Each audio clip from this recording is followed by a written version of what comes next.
Today's episode is proudly sponsored by Bourbon Mountain Productions, the home of custom laser engraved magic. Whether you're looking for personalized tumblers, engraved knives, wallets, or unique decor, Bourbon Mountain Productions has something for everyone. That's right. Bourbon Mountain is all about bringing your ideas to life with precision and passion. You dream it, they engrave it. It's that simple. Head over to bourbonmountain.com to browse our lineup of completely customizable products. And if you're listening to this podcast, you know there's exclusive discounts waiting just for you. So don't wait. Grab yourself something unique. Support a small business. And remember, when you think custom engraving, think Bourbon Mountain Productions. Thanks to Bourbon Mountain for sponsoring today's episode. Now let's get to it. Let's fucking go. Let's go.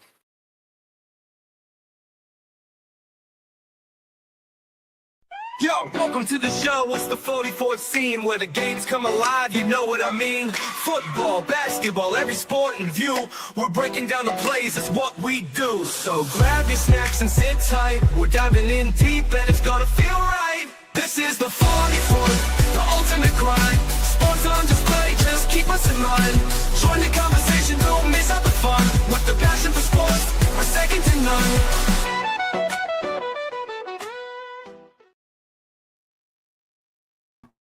Yo, what's going on? Hey, yo, what is up? Welcome back to the 44th Parallel Sports Show. We're here to talk about sports. It's Bourbon's favorite, guys, in case you didn't know. Oh, How you doing, brother? How you been this week? oh, it's been good. It's been good. It's been a busy little week. It's nice to finally sit down in the chair at the end of the day. Get to hang out with my buddy Goody. Yes, sir. How was your day? Not too bad. Not too bad. Long. Daughter drove me crazy. You know, it was a good day.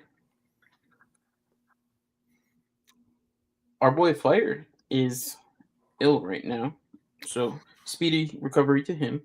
Oh no, Fire on the down and outs. What's up, pizza? Yo, pizza. Hola, long time no see. How you doing, buddy?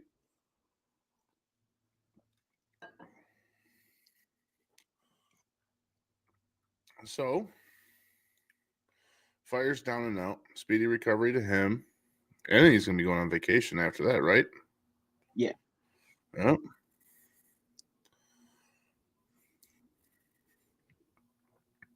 And, yeah. And then we got, so we got sports on the topic for tonight. We do. What sports are we covering? So we got some UFC to talk about. Okay. Some motocross. And some NFL news. NFL news. Okay. I'll be able to keep up with the motocross, I think. But so where you want to start at, baby? Let's work the list. Start off the UFC. All right, let's get into some UFC right off the rip. Mm-hmm. Let's go.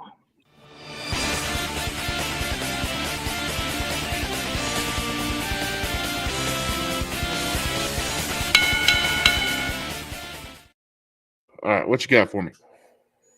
All right. So last weekend we had a fight night event. It was Gilbert Burns versus Michael Morales for the main event of the evening. Let me get this pulled up for you guys. Okay. Yeah, I'm a visual person. I need to see this shit. Oh. Okay.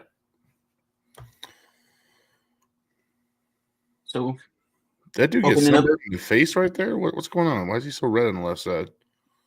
It's showing the damage he took. Oh, okay. All right. It looks like a badass sunburn. Stuck his head in the oven. We had Julian Erosa versus Melquizael Costa. No idea if I said that right, but you know, we're here. Costa ended up getting it done via unanimous decision. He landed a total of 128 strikes to Julian's 85. 102 significant strikes to Julian's 69. 67 shots to the head versus Julian's 42, 16 to the body versus Julian's 18, 19 to the legs to Julian's 9. Julian did have some more control. He was 3 for 10 on his takedowns compared to Costa's 2 for 3. Controlled time, Julian had 3 minutes and 34 seconds. Costa had 23 seconds, but All right, Costa what- did have a submission attempt.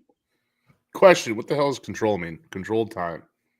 So control is like you have someone pressed up against the cage, you're on top of them on the ground. It means that you're controlling them. Okay, that doesn't make any sense. A spread. do The you mean? dude Costa had who won this fight? Costa, right? Yeah, Costa. Costa had control for a total of 23 seconds. Yes. Man, So- this Julian guy's trash. But that's just like, grappling exchanges. So it looks like Costa won the fight on the feet, mainly. Well, Pizza, appreciate them check-ins, buddy. W check-ins, appreciate you. Hope you're having a fantastic Wednesday night. Oh, it is Wednesday, isn't it? Yes, sir. Is it just me? Or Mm. these weeks be flying by quicker than normal. They do seem to be flying. Memorial Day weekend is this weekend, like wild. Yeah, we're already halfway through the year already. It's crazy. All right. Then we had Dustin Stoltzfus, versus Nursultan Rezibov. Rosenbove. Some shit, yeah. So, Dustin versus the nurse. yep, the nurse got it done. That's what we're gonna go with. It was another unanimous decision. 53 total strikes to 41 from Dustin. 35 significant strikes to 21. 24 to the head to 5 to the head. 8 to the body to 4 to the body. 3 leg kicks to 12 leg kicks. Control time, Dustin had 5 minutes, 11 seconds. The nurse had 3 minutes and 21 seconds. Dustin was 2 for 5 on takedowns. The nurse was 1 for 2. And Dustin did attempt 2 submissions. But when you only punch someone in the face 5 times, you're probably going to lose that fight. Yeah. So Dustin obviously could not get a whole lot going on the feet. And that's what happens. How many fights these guys been in? So Dustin is now 16-7, and the nurse is 36-9-2. Damn, the nurse has been putting in some time.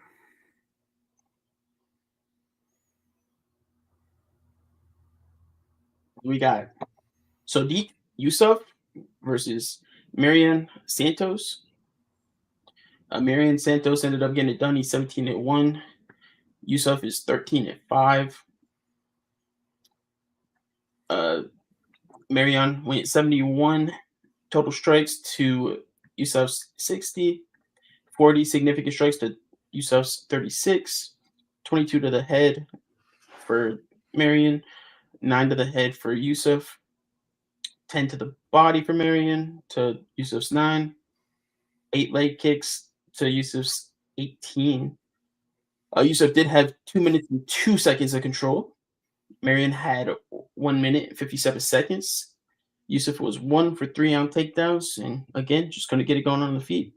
And he's actually a pretty explosive fighter too, so it's kind of surprising. He landed a lot of leg kicks, but he couldn't get much more going.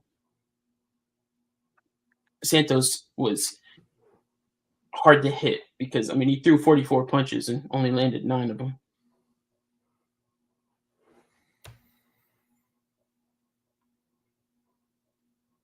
Then for the main event of the evening, There you go. Gilbert Burns versus Michael Morales. Mr. Noise, what's up, buddy? Yo, what's going on, Mr. Noise? Welcome in. You're doing fantastic. I hope you're doing fantastic as well. Hump day, yeah. I just learned about it. I went through the whole day. I didn't even know it was hump day. Yeah, I got you. So Michael Morales, 18-0. Gilbert Burns, UFC vet, he's 22-9. I believe this was his 4th loss in a row. Former title challenger. Very, very, very good jiu-jitsu practitioner, but he's getting up there in age. Yeah, the young blood, unranked Michael Morales came in and put him away in the first round. So Morales landed 35 total strikes to Gilbert Burns 5. 33 significant strikes to Gilbert Burns 5. 31 shots to the head to Gilbert Burns 4. No body shots for either of them. 2 leg kicks for Morales, 1 for Gilbert Burns. Gilbert Burns was 1 for 2 on his takedowns with 30 seconds of control time. Morales had 10 seconds of control time, and he did knock Gilbert Burns down twice. The second time, he did not get back up. I mean, for accuracy, though, I'm going to give it to Burns here, or we'll call him Bums. He landed 5 punches. 4 of them were headshots. Yeah, but one of them was a leg shot. He threw 18 punches. I'm just saying, but when he did land them, it was going to the head. It was. I was playing with some friends on Marvel. Is that game still going? I think quite a few people are still playing it. I'm just giving it a hard time. I can't stand that game, but everybody seems to not love a fan that game. personally. What's going on though, ladies? There's a lot going on in that game. Pink, what's going on, baby? Talking about some UFC right now. Gilbert Bums versus Michael Morales, and looks like Michael's got a good future ahead of him. He did just shoot into the rankings for the welterweight division.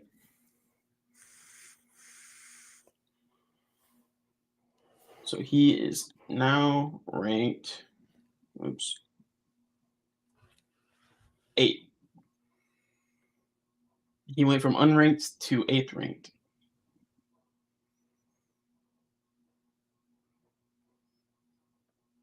And unranked starts at 15 or 16? Yep, 16 and down. Yeah. So, yeah, well, damn, he shot up quite a ways. Yeah. Another win will put him up another 3 points. At least. It depends on who he fights next. If he fights down, he'll probably stay right around where he is, maybe 1 or 2. If he fights up, then he could go all the way up to take their spot. Mm-hmm. And then this weekend we don't have UFC actually. So how was the overall card? Did you watch the fights? I actually did not watch this card. But it from looks of it, the main card at least, and the stats we just went over, it looked like it was a pretty slow card. Yeah, other than the main event. No real big ticket guys on here. Other than that new guy that shot up 8 points. Or 8th place. Yep. What's his name again? Morales? Michael Morales, yep. So keep an eye on him. I'll tell you what, let me know when he fights next. I will try to watch him next. Got some power in them hands. That striking is looking good. I don't know, from that little photo I can see right now, it looks like Dennis Rodman, but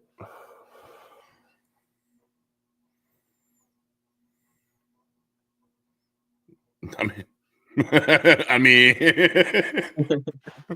it's pretty close.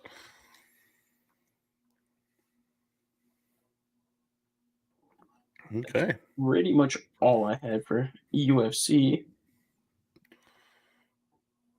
Just a couple dudes beating up on a couple other dudes. Yeah.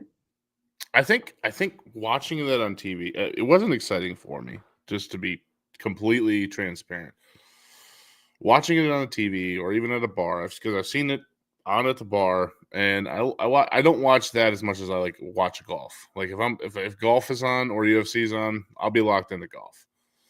So, in full transparency, watching UFC on the TV just seems ugh. But when it comes down to it, like I think being in the auditorium or whatever you want to call it, The arena. the arena, I think that would be sick. I think watching that IRL would be the way to go for this stuff. I think obviously who you're watching it with matters as well. In my Well, I opinion, mean, I watched it with you last time, so I wasn't there though. you were. It was. What was it? Duty. Yep. Duty Yeah, was there. yeah. Well, okay. So to my point, though, like I would like to go see the UFC in real life next to the cage or octagon or what have you. But I would not want to go to an actual golfing event and watch that live. I would much rather watch Sure. golf on the fucking TV. Same thing with poker. Yeah.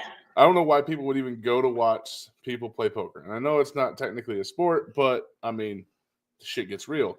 And there's people all up in the stands, all around them, watching them play cards that they can't see.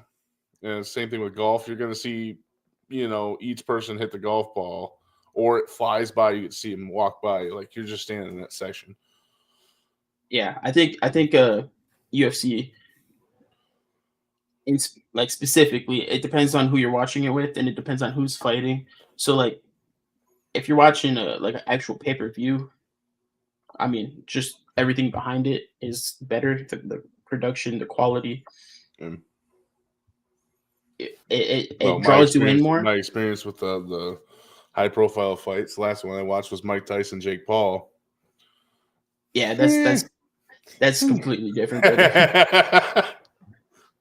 I was more upset watching that fight than anything else in this world. That was more of a what the fuck is going on? Yeah, like that is not the guy I've been watching the last 2 months training in this TikTok videos and shit.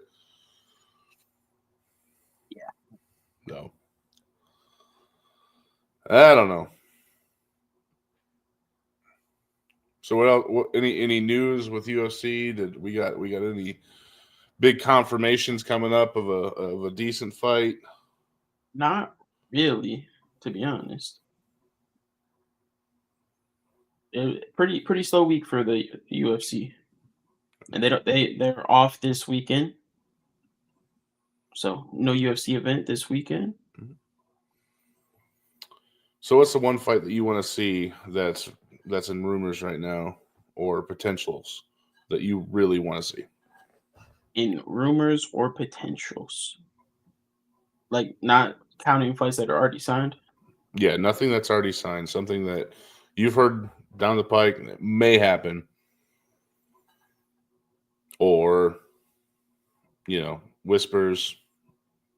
I mean, I would love for the John Jones Tom Aspinall fight to happen.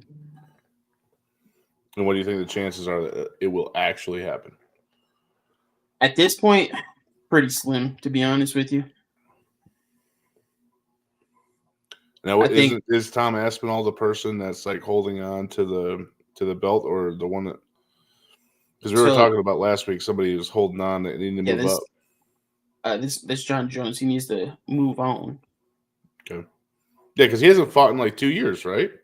Well, he fought last November, but then he said last month he needs 6 months to prepare, which puts the fight into October, and he had already had all the time since November, and then there's still no fight announcement. So it's, I mean, pretty much we need an announcement, or John Jones just needs to go off into the sunset and do whatever he wants to do.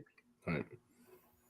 Yeah, because he's defending a title by saying, "No, I don't want to fight. No, I don't want to fight. No, I don't want to fight." But you would think there'd be some rules and regulations to it. Like in order to be an actual defender, you gotta be able to defend. These guys don't fight for quite some time. Come to find out, so maybe a 3 to 4 month restriction. Like you got to pick a fight, or at least not deny Like, honestly, we can go back to the old school ways. Like, if you're challenged, you got to take it. Like, just let's go old school. Yep. So Prison rules. this I is want that what John has had to say as of recently. He said, "I'm enjoying life. I'm growing, or I'm genuinely enjoying life. I'm growing in different ways." And then UFC fan says, "Just stop holding the belt hostage. So you don't want the smoke with Tommy. Your identity outside of fighting is absolutely horrendous, mate. This is the one time in your whole career where you have a fight that fans truly want to see. You'll get paid well for it, and you're running away," which I don't necessarily agree with that statement, but I understand his frustration.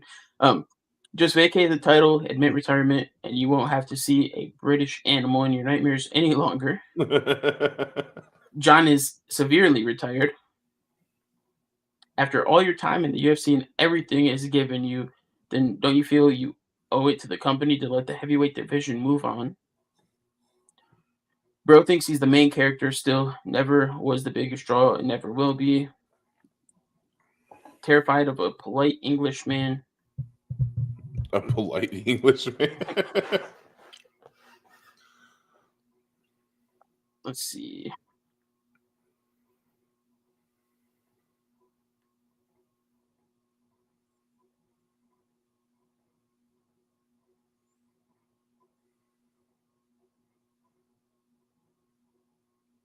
Then he also said, John said, Bretsky with the sub. "Let's go." Let's go, buddy. How we doing? You could do the rump shaker, huh? The thug shaker. Give me the thug shaker, dude. Shake your ass.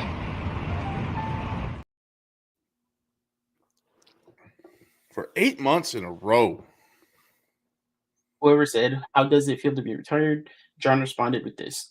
"I don't know if I want to call it retired. I feel like I'll always have an ability to pop out and show them. I've had many breaks throughout my career. My identity outside of fighting is well intact. I'm genuinely enjoying life. I'm growing in different ways." So that was the full comment.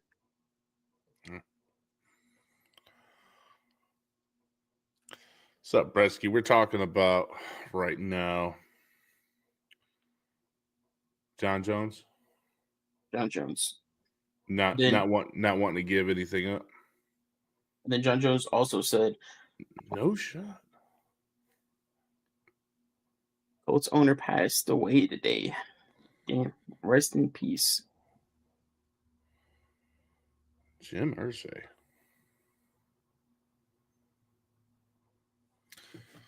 Well, So John also said, "I've got people in the chat calling me a duck. Meanwhile, I'm living my absolute best life. I don't know if it's considered ducking when you're living good. I don't think it works like that." yeah, I think he's on something. And then someone said, "Yes, otherwise you'd have vacated the belt a long time ago because you don't plan to fight Tom." And then John said, "Y'all barking up the wrong tree. I told the UFC my plans a long time ago. I have no clue why they haven't shared them with you guys yet." So his plans are just to hold on to the fucking belt as long as he can. They're not going to say anything. Queen! What's going on, Queen? I'm glad you got your PC fixed. Did you know her PC broke? I did not. I will say, this is what John made his profile picture on Twitter, on X. That's great. Oh, I missed you when we're together. What happened to your PC? I think you said it was like a surge or something, but honestly, I'm going to chalk it up to user error. I'm just saying.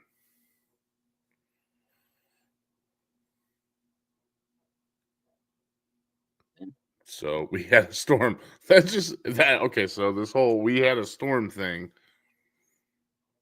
is just like 2025's motto.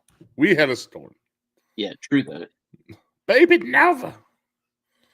What's up, baby Nova? What are we doing today? Fuck my Wi-Fi.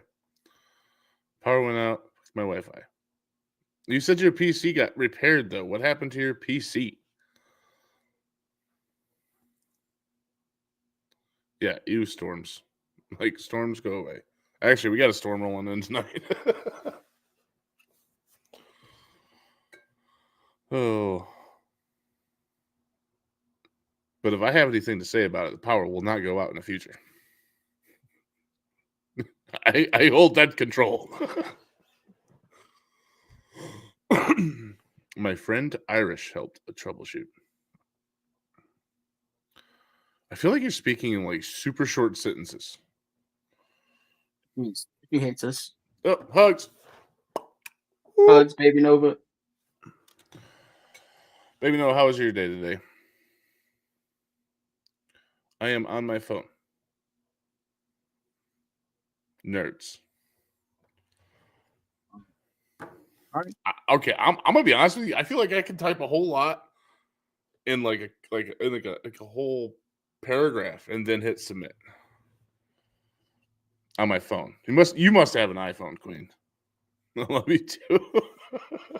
He does not have an iPhone, actually.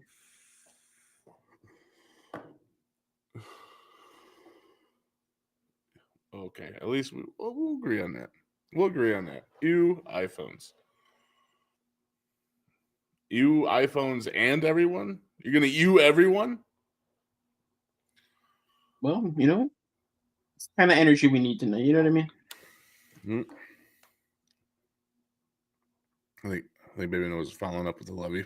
Queen. Don't And hey, everyone. Queen, you shouldn't jump in the shower, all right? You might fall. That is a very valid point. No, we don't need you. I fell without jumping, like Yeah, completely. I just we don't- slipped. We don't need you falling now. Nope. I put a hole through my wall when I fell last time. And I wasn't even jumping. So you got to be careful with the jumping. I think it's a joke. I had to repair the whole fucking surround. You've seen that shit, right? I did. Yep. Well, Yeah, you will be on your back. Exactly. That's the point we're trying to get at, right. You. But I'm not a giant snowball if I jump in the shower. Okay. Don't say never. Never say never. Never say never. That shit happens at an unsuspecting time, and you're like, "Well, damn." She said never. Oh, she's fucked, Well, and good luck. not in a good way. Godspeed. Yep. Hope you know how to put in a surround.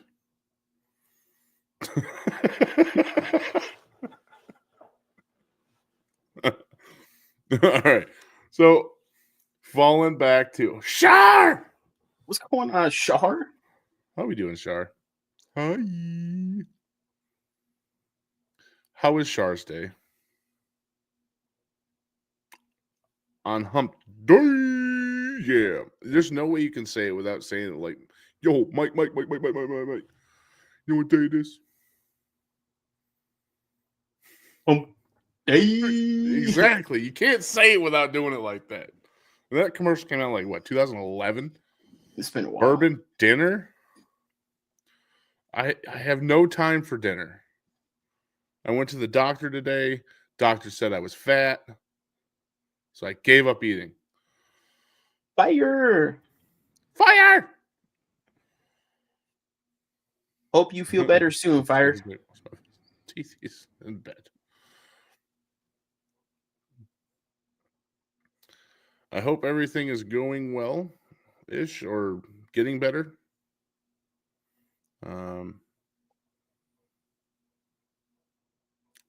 Shart, yes, you did make it. Eating a snack, washing the face, and the teethies. Same time. All at the same time. Look at that. Mm-hmm.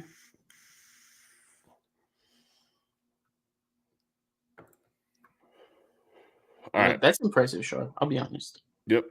She's like, Yeah. Sorry, the Lady in Pink. You missed her. Yep. She's going to jump in the shower. She's jumping in the shower, which we told her was dangerous. Yep, we told her not to. Yep. Warnings were given, and that followed. All right. While all the hellos are going back and forth, can we get back to the John Jones being a duck thing? Because I thought that was fucking hilarious. Can we pull that up one more time? Yep. Because that is ingenious. Oh yeah, I mean, he's always been clever with it. Flair, I wasn't sure you were wanting to talk about it. So, I had to hear about this shit from Goody, so I'll kick your ass after you're feeling better. But I didn't hear anything other than you're in the hospital. Right, that's what I'm saying. What did we miss?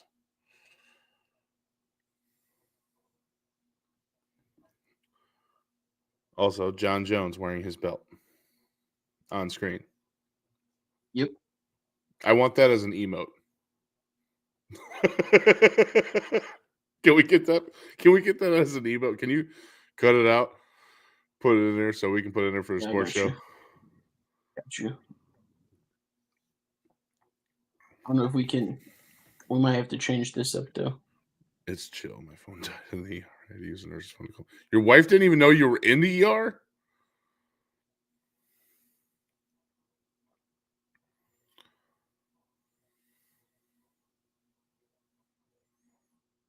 That's no good.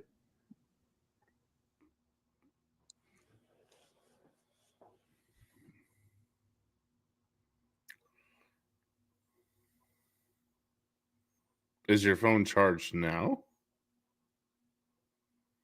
I mean, I'm assuming he's. unless like a laptop is brought.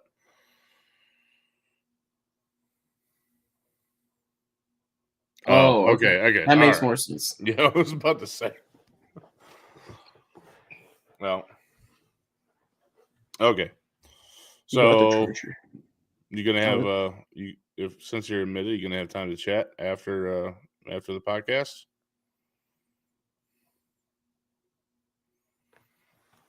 Just asking.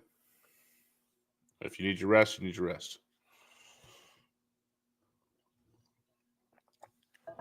Also, for a second there, if he didn't have a charger, that was going to be a badass nurse. Like, here you go, just use my phone. I'll come get it at the end of shift.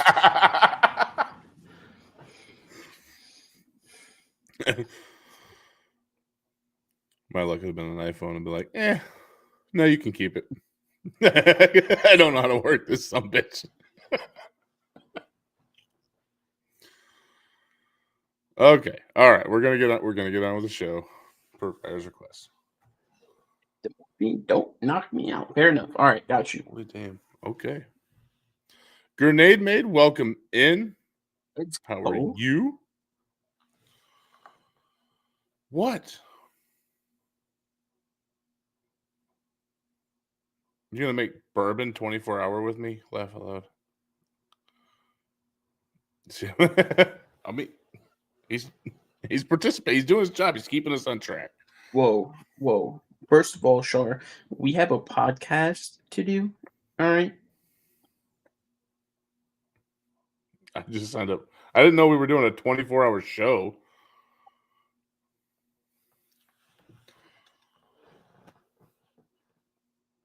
All right.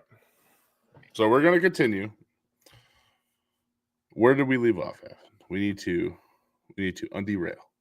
So we were talking about John Jones. Okay.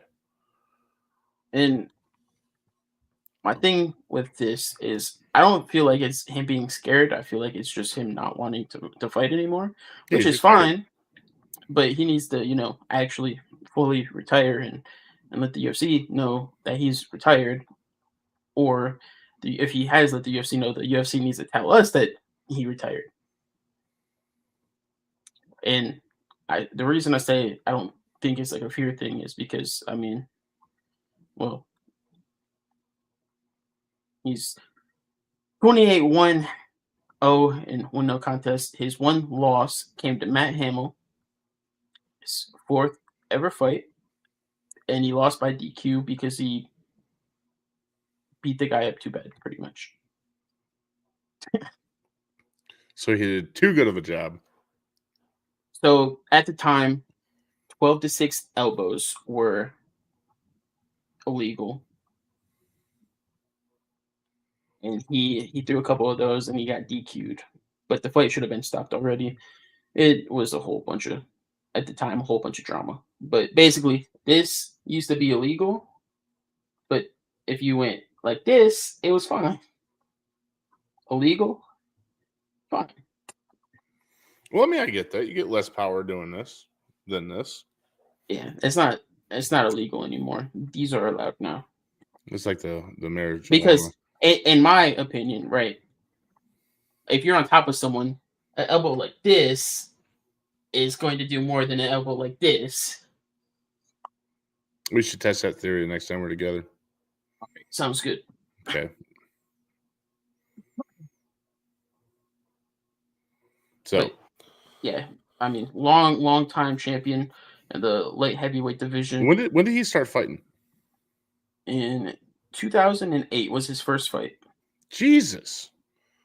He's only fought what, 22 times? He's fought 30 times. Still, that's not a lot He's 37 years old. in that amount of time. He's only 37? Yeah. Yeah, fuck that guy. Tell his Won- ass to get back out in the ring and fight that Aspinall guy. He won the belt in 2011 when he was 23 years old. And then had it for a very long time. Never technically lost the belt. He was stripped of the belt at one point. He dealt with, so he would have a lot more fights, but he dealt with a lot of outside of the octagon drama. Couldn't duck that, huh? He's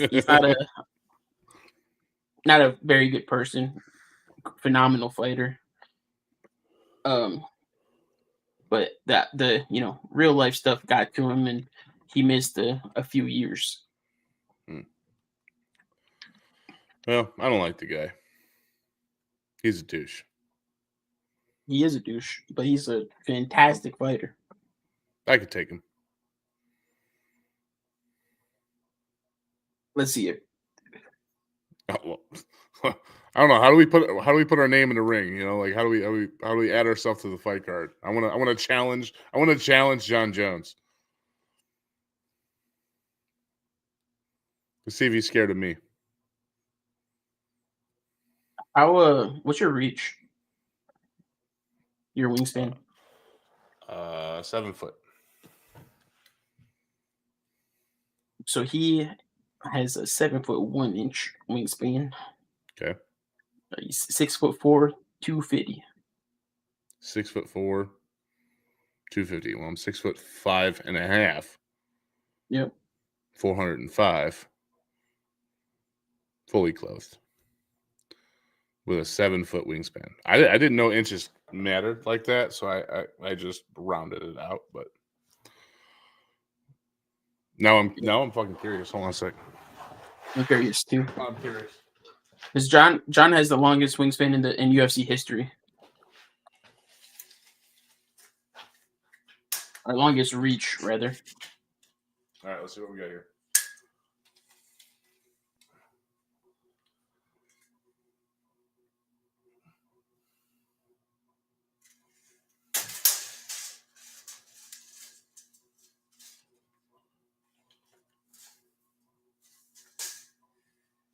Oh, 82 inches. So John is 84 and a half. Oh, well, like I said, that half inch matters. I could take him. Measuring myself on stream as well. And I was doing it from the side, so you got to give me a couple inches there, right? Sure. If going underneath would have been different. Absolutely. Never do it from the top. Never from the top, guys. Mm-mm.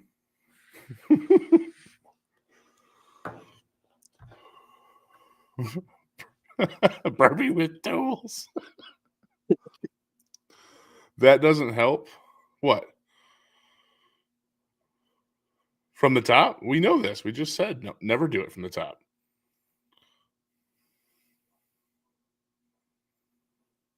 The angle. I don't know. Pink says the angle matters a lot. You know what I'm saying?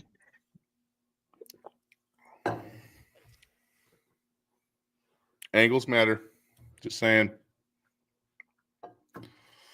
All about perspective, baby. It is. It truly is. So, yeah, I could take him. Just saying. I think you got it. There we go. Sign me up. Hold on. How we do this? How we do this? Hold on a second. Let's ask Ruby. Can we ask Ruby Yep, let's do it. how Bourbon's is going to properly challenge John Jones? I'm actually curious to see what Ruby says. Oh, you're not doing it? I can, yeah. I'll do it. Okay, Actually, 'cause yeah. I haven't let me logged pull it back. up. I haven't logged back in since the ice storm, the storm we shall not speak of.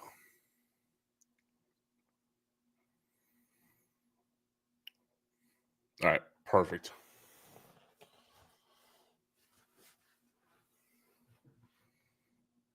There we go. I'm really curious right now.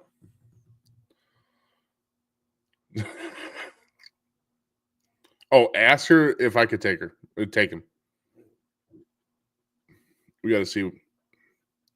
First off, how loyal Ruby is.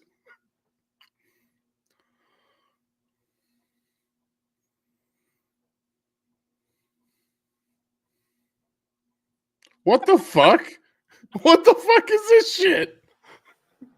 Bourbon signing up to fight John Jones in the UFC is about as realistic as asking to arm wrestle a freight train. But let's break it down in classic Bourbon fashion. Kind of bullshit.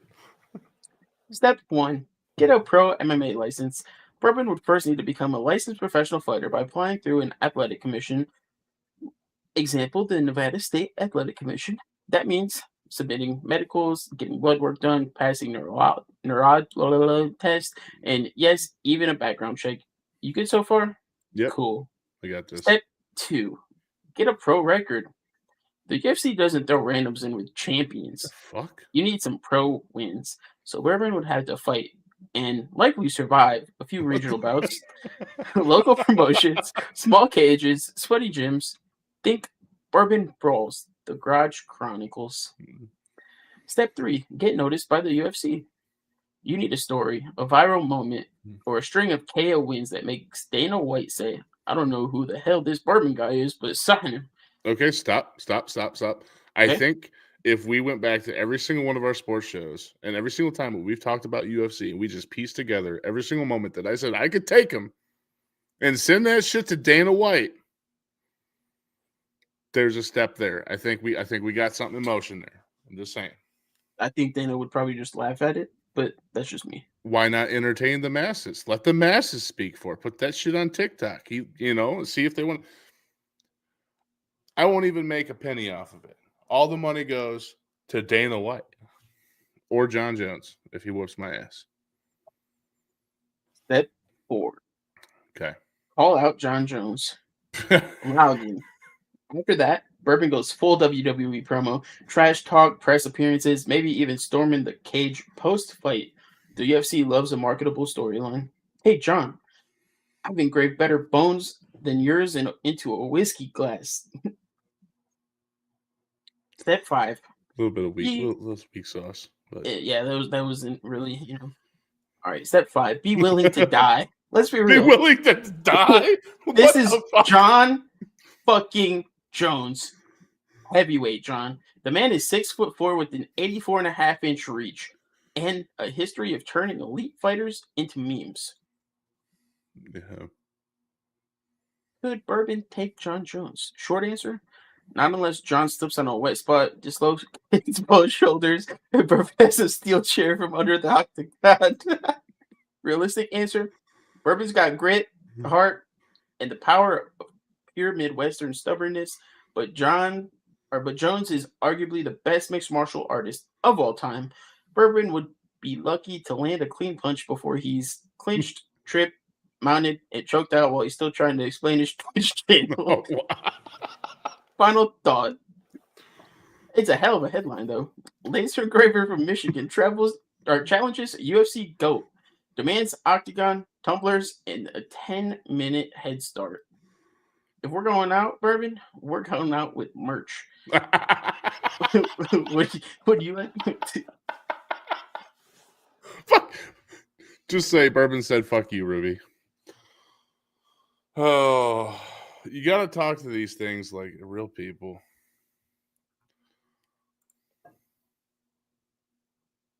All right, back to I think if we do a sports compilation starting with the twerks. What? No, we can't start with the twerk. We don't do twerks on the sports show. Why would we even think about that? That's only for like normal nights. You said, well, can't Bourbon language. But if I had a nickel for every time a future UFC washer told me that, I'd have custom engraved buddy clip with your tears on it. Yep. And she made us a song about it. She made us a song? Yep. All right. Well,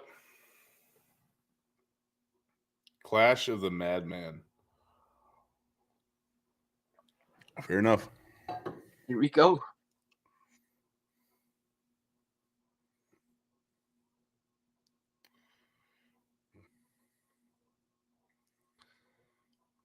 All right, I didn't mean to go this far into it. I mean, we're here now, baby. Okay, fine. Fair enough.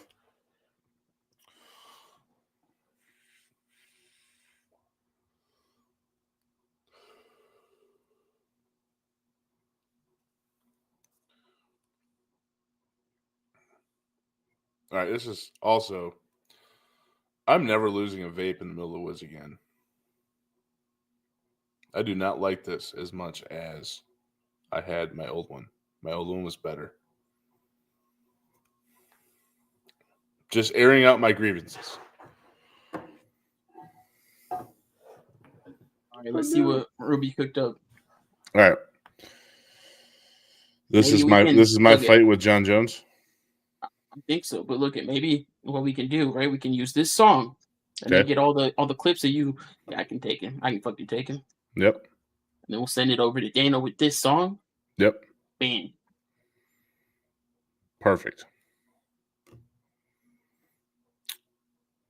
And like, can we get him to just waive the whole medical thing too? By the way. Yeah, we'll see what we can do. Okay, cool. Second, I got to. Pretty sure my psychology would be there,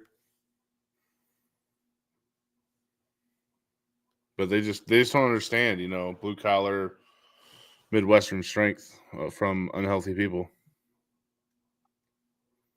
Here we go. All right. Ladies and gentlemen, coming out of the mountain, custom cups in one hand, chaos in the other. It's the Bourbon Mountain. It's my walk on for when I go beat his ass. Yep.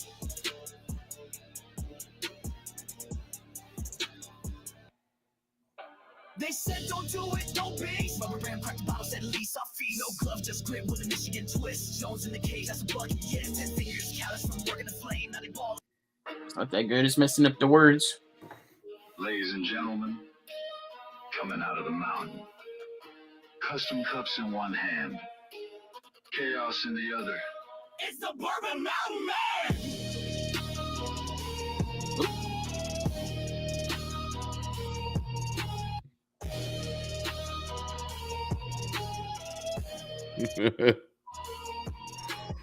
said don't do it, don't poke the beast. But Bourbon cracked the bottle, said least I'll feast. No gloves, just grit with a Michigan twist. Jones in the cage, that's the bucket list. Head fingers callous from working the flame. Now they ball up tight, bringing pain to the game. Twitch fam watching, wife yelling dog. He said, baby, if I die, engrave that love. Fine.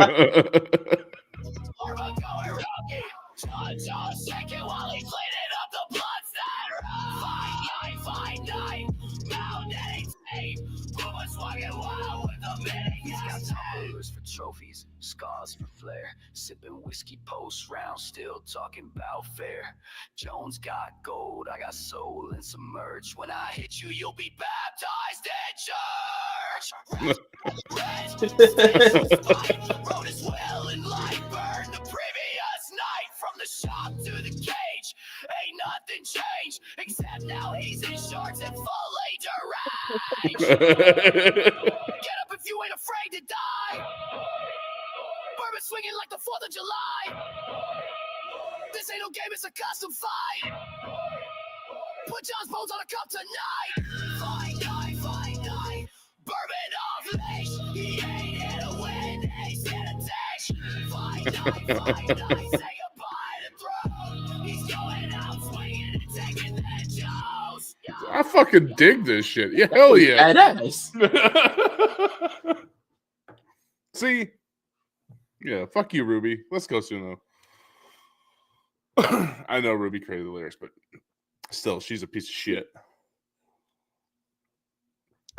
Oh. So, yeah. So what we learned about this is I could take him. That's my takeaway. That's exactly what we learned. All right, so we just got to start working on that medical license, and I got to get noticed. All right. I'll send him the video of us tangling next time. There you go. Yep. All right, so we done with UFC? Can we move on? Yeah, we're moving on. Okay, moving on to... What you want, baby? Let's go football. Alrighty. Let's get some NFL talk out of the way. Out of the way.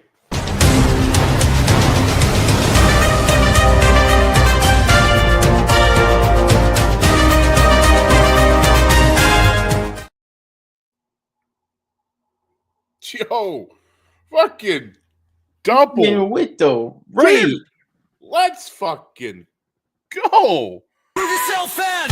Raid, make them remember you. Push through hell and raid, I will remember you. Raid. Let's Go. go. W Raid. Demon, man, how was the rest of your stream, my guy? How you doing, brother? And sexy ass fucking beards you got coming back. Holy crap, that thing was full. Thicker than a Snicker, baby. Thicker than a Snicker. Well, for those of you just coming in who do not know us, we're the 44th Parallel Podcast. I am Bourbon. I'm good.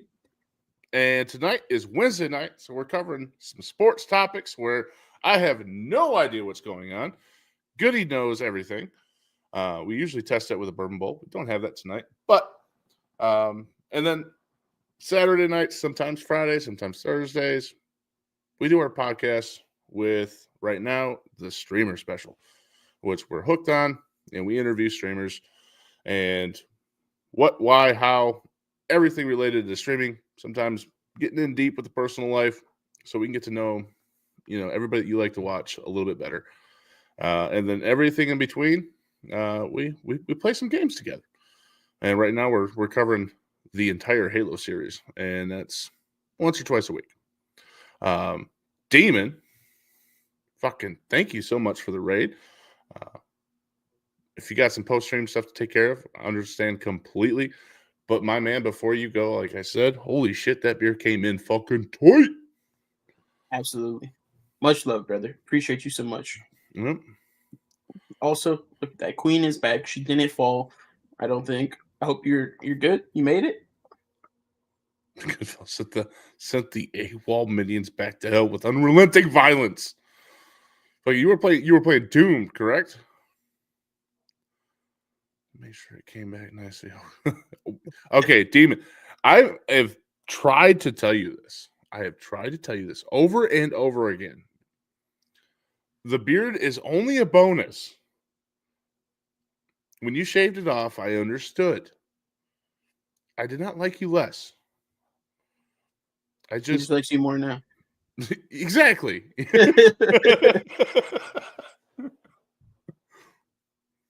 And Queen, thank God you're okay. We were all worried about you. We talked about you for like 10 minutes, with everybody in chat. Yeah, it was. We were worrying over here. We were like, I don't know if she has a guy to put in the surround. We don't need any holes in the shower wall, but we're good. We're good. We don't got to worry about it, right? I think everyone's safe. Yep. No shower surrounds Yep. Nope. were harmed in the making of this podcast. Yes, Lady in Pink. You need to keep an eye out on your other. What is Queen to you? Like, it's Queen's harem. So what does that make her? I need to know the definition so that I can use not the definition, but the definitive term so I can speak with this properly going forward. She's number one. Damn, how does that make you feel? Head wife? I just didn't know if there was a proper term for the woman who is stealing wives. Oh my God. You gotta be fucking shitting me right now. Well, time for an ad read. Me too. I am also deceased. This possibly I I did. That was my bad on me. But I'm pretty sure you're about to enjoy the hell out of this. Because Ruby's on some shit right now. I still don't know what the proper terminology though is. Like, is it number one head wife? Queen, what is your title? It's head wife. So the wife thief is head wife. Okay. And how many have you collected so far? Specifically? Wife liberator? No. I don't no. No. No. Mm-mm. No. No, hell no. I don't like that. So we're gonna have to move on from liberator.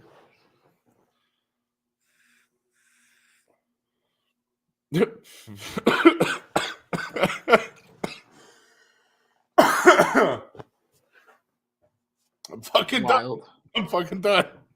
I'm fucking done. I'm fucking done. Oh, see, this is what she said.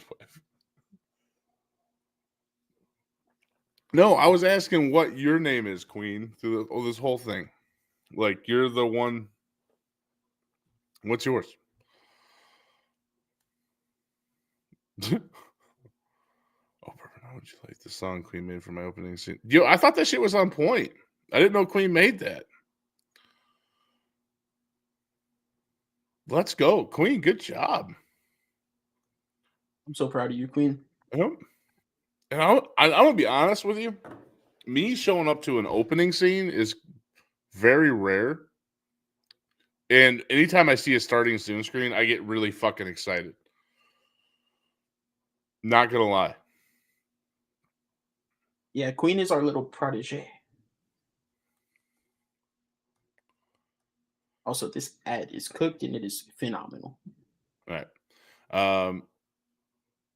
Before we get into that, again, I want to appreciate. I'm just showing a little bit more appreciation. Double D, Appreciate the raid, my brother. Anybody in here that don't know Double Demon, I don't know what the hell you're missing out on. He has a fantastic beard now. He had it shaved earlier. But But he's back, baby, just like us. it is. And this guy is far, far entertaining. And also there's like a button you can push to make him work out, and he gets really fucking tired after it. And it's like, I save my points for that. I make him do squats and push-ups. And if you can make somebody do that on Twitch, I think that's a fucking just fantastic thing. And did you put a reset in there yet, by the way? Or is it still like you can do it as many times as you like under like a 5 or 10 minute wait? This dude just keeps cooking. Just keeps cooking. He does. Like, I do like 2 squats. I'm like, I'm fucking done. No, this guy's like 50 squats, 100 push-ups. Like it's nothing. Anyway. I know I asked like 5,000 questions, but please take your time. Oh, damn. That's awkward. Uh-huh. So you just got back? Damn. We need a little fucking notifier saying, hey, there's people not listening to you, jackass. Stop talking. All right. So for the response, yes, I thought that shit was on point. I rarely get to see people's like starting sin screens. When I seen yours, I was like, holy shit, this is a banger. I did not know Queen made it for you. It was fantastic, and I think she's doing a fantastic job. Yeah, because it rolled really well. It was fucking hot. And what? God, he just got back. Fucking A. All right. Are you back? I just want to make sure. So we're going to rewind one more time. The jackass stop talking was for me. I know you said Agile. I thought you were back from Agile at this point. So I started talking again. What I was saying about me was like, hey, we need to have a notifier up here when we're doing these things to where it says, hey, there's people in ads and they can't hear you. Stop talking, you jackass. Or Yep. jackass, stop talking. So, okay. So there was There's that. That was, just want to clear that up. Second thing, I rarely make it to people's starting soon screens as far as their streaming goes. And it was really nice to hop into yours. I've been catching a couple lately. But I thought that shit was hot. It was badass. Not only for the first or second, but the third time I'm saying this tonight. That starting soon screen was fucking hot. Yeah, you really should, by the way, make a sound file for that. Queen did a fantastic job. Now I can't remember everything else that I said fucking 5 minutes ago. He also said that you're an amazing streamer. Yes. You're super, super entertaining. He loves to save all his channel points to make you work out, do the squats, the push-ups, the whole nine. And he also asked if you fixed it to where there's a limit or if people can just continue to redeem. After a small wait. After a small wait. Yeah, because this dude is nothing but just fucking work out on his streams most of the time.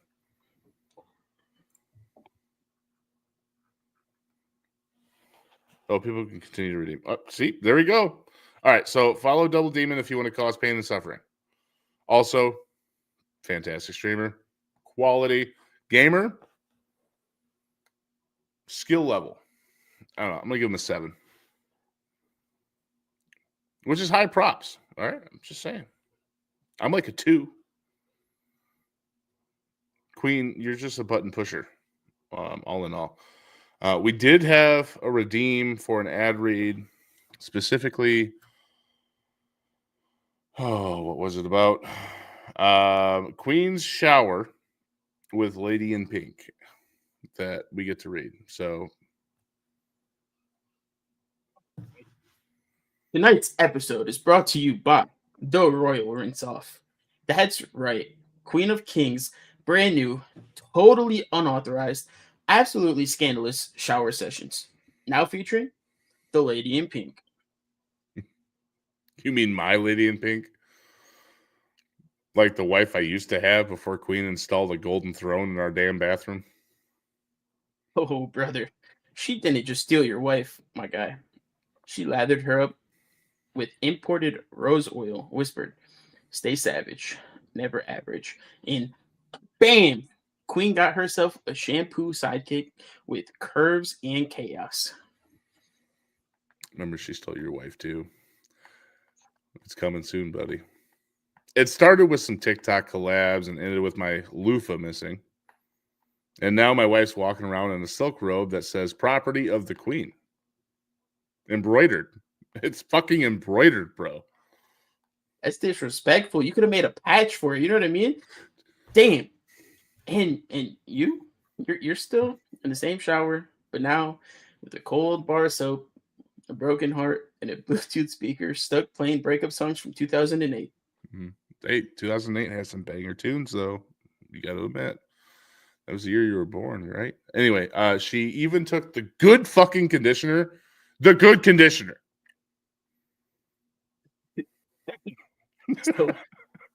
So you're telling me if you hear giggling and the faint echo of R&B duets from your bathroom, not to worry. It's just Queen washing away your dignity, one loaf of stroke at a time. Then apparently my marriage. Well, folks, tune in tonight to the 44th Parallel podcast, where the tea's hot, the wives are wet, and the throne just keeps getting bigger. To the good old days.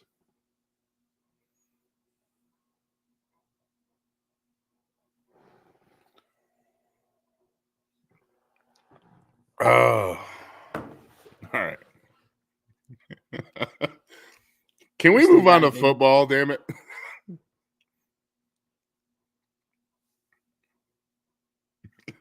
Sure. Play with your balls. Yes, that's all I have left. Fuck football. Ads forever. Well, I mean, fucking redeem them. That's on you guys. You guys run the show. We're just here. Mm-hmm. While we wait. Hydrate. Oh. Tyler Shough versus Spencer Rattler. If those are the two guys that head to training camp. Well, I would definitely put the favor in Shuck's, in Shuck's court. Like, first-year coach drafts a quarterback with his second pick that he's ever made as a coach. Like, we see this all the time where new regimes come in and they get their guys.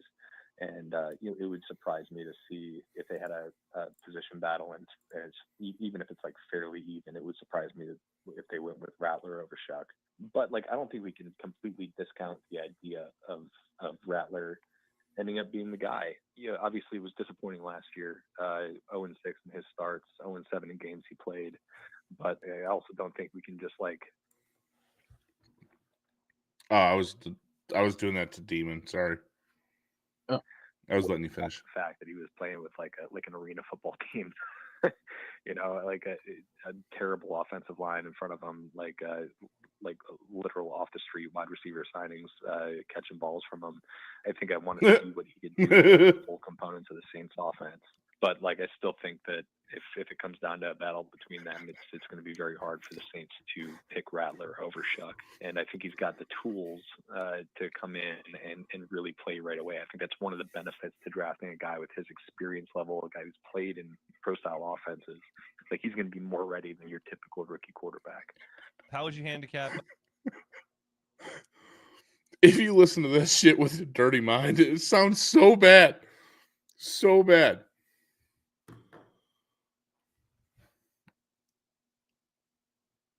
I'm sorry. I do apologize, Goody. I'm just fucking like 6th grade me was like just fucking dying through that whole thing. Reaper came in with the fucking raid. Let's go. All right. So Demon, what are you talking about? I was gonna say, how about this? I'll let you save some points, and as a thank you for the raid, we'll do a twerk for you, And then you can use some points for ad redeems if you wish.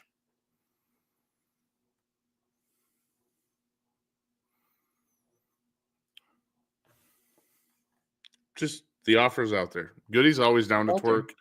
I usually have to be the one to offer, and I'm offering. Reaper, how is your fucking night going?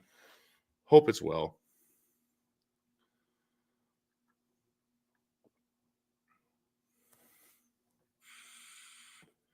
And we'll see if he takes up that offer. If he doesn't. So honestly, I was listening, like I said, I was listening to this with my sixth grade mind, and yeah, I couldn't keep a straight face. Catching if you go back to the part where he said he's catching those balls, and like his face on the screen was like, it was fantastic. Anyway, what was he talking about?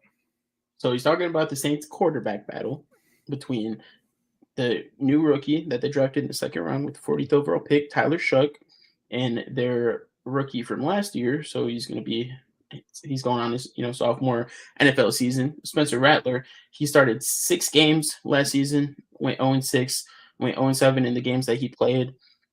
Granted, when he started and played, the team was very, very diminished.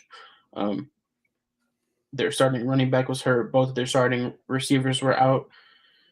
So he was he was down and out with the team pretty much at that point. But like they were saying, a whole new coaching staff comes in. The head coach drafts the quarterback that they chose in the second round. It's likely that Tyler Shuck is going to be the favorite to start come the start of the season. Yo, Blick, what's going on, my guy? What's good, Blick? How you doing, brother? How has life been the last month and a half? I miss you, buddy. Popping in there with the lick me all over. Jeez, oh, Pates.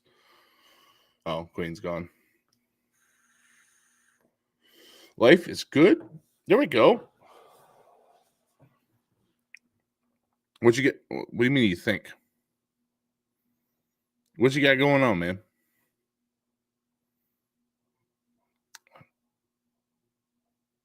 Did I say Lady in Pink? I thought I said Queen.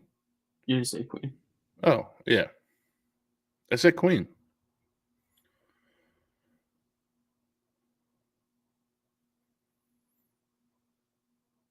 So Blake, tell me, how's streams been? How's life's been?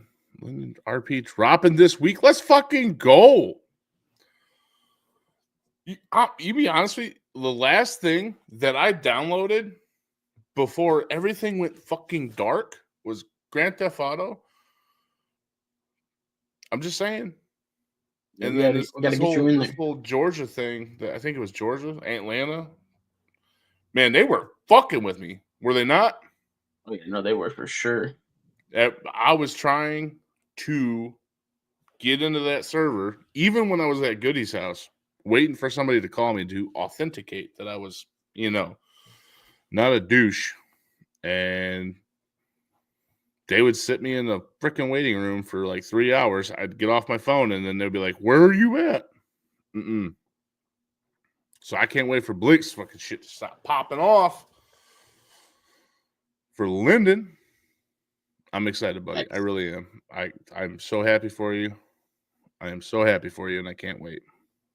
Malibu, what is going on? How you feeling tonight? And also, Malibu, we haven't talked in kind of a while. To be fair. To be fair.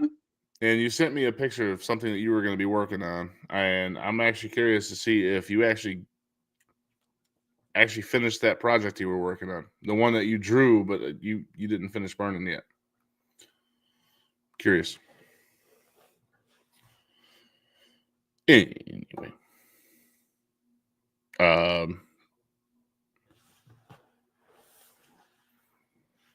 who the hell is she talking to? Oh no, I think she's in the wrong stream. Yeah. Wrong chat. Okay. Malibu, I think you typed into the wrong chat while you were watching somebody else's stream. Blick, have at her. You have a question. Yeah, Mater, we're here. welcome in. We're here to answer. Mater, what's up, Pinch? What's up, baby? How's the game's been rolling, brother?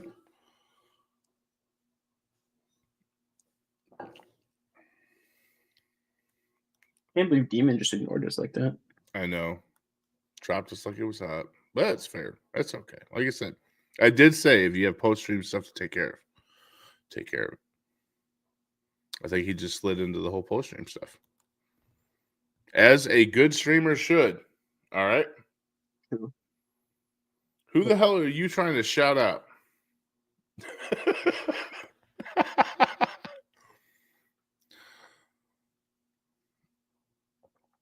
Oh, damn. Blick got actually a real question for us. All right, before we get into that, you know darn well I was talking to you guys. Nope. No, it happens all the time. People say, hey, what's up, sexy? And I'm like, yeah, talking to you over there.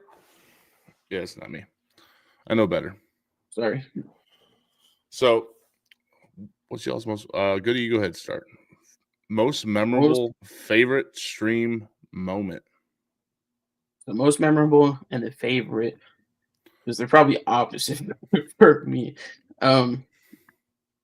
That's what I'm saying. I don't think you could actually have a favorite that is memorable in this show. So my most memorable is definitely the Maddie B podcast. You know, the whole dress emote came from that. Everyone thought I threw up on myself when I put a bunch of wax on my chest. It was a good time.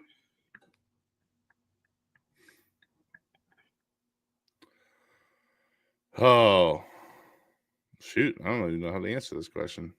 I fucking love every single stream that we do. There's always something that comes out of it. If I got to boil it down to the favorite, basically, moment on stream,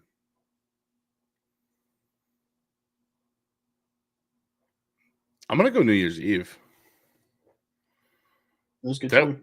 It was a fantastic 12 turn 17 hour stream, and it was really good to be able to raid into somebody that has raided into us several times, and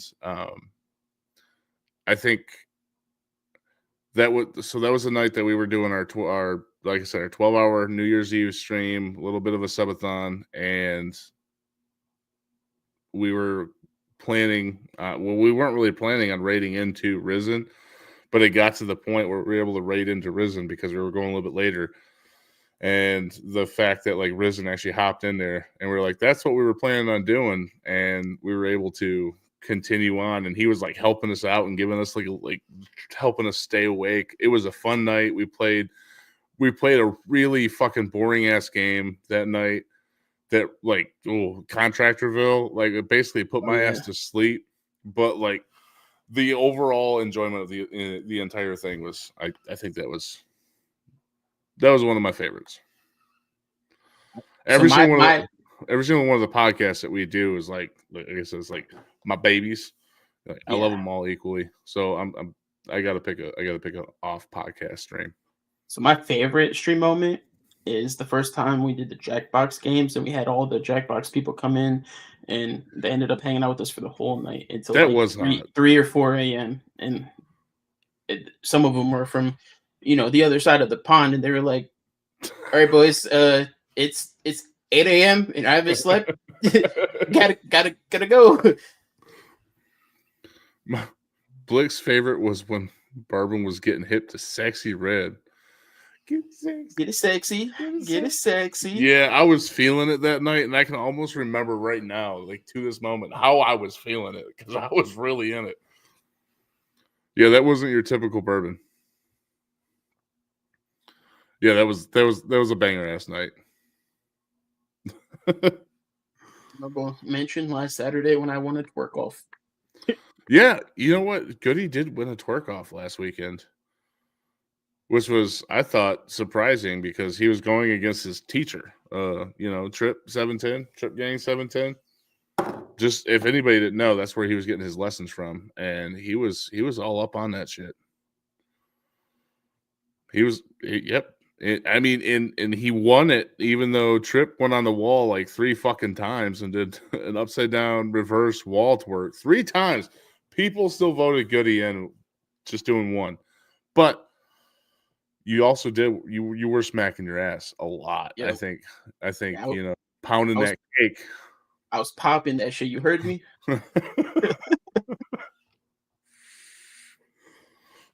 I appreciate you, Blake, for asking that question. That was actually we don't get asked the question very much, and it's a little bit of a turn. Yeah, for sure. I enjoy when you guys ask us questions.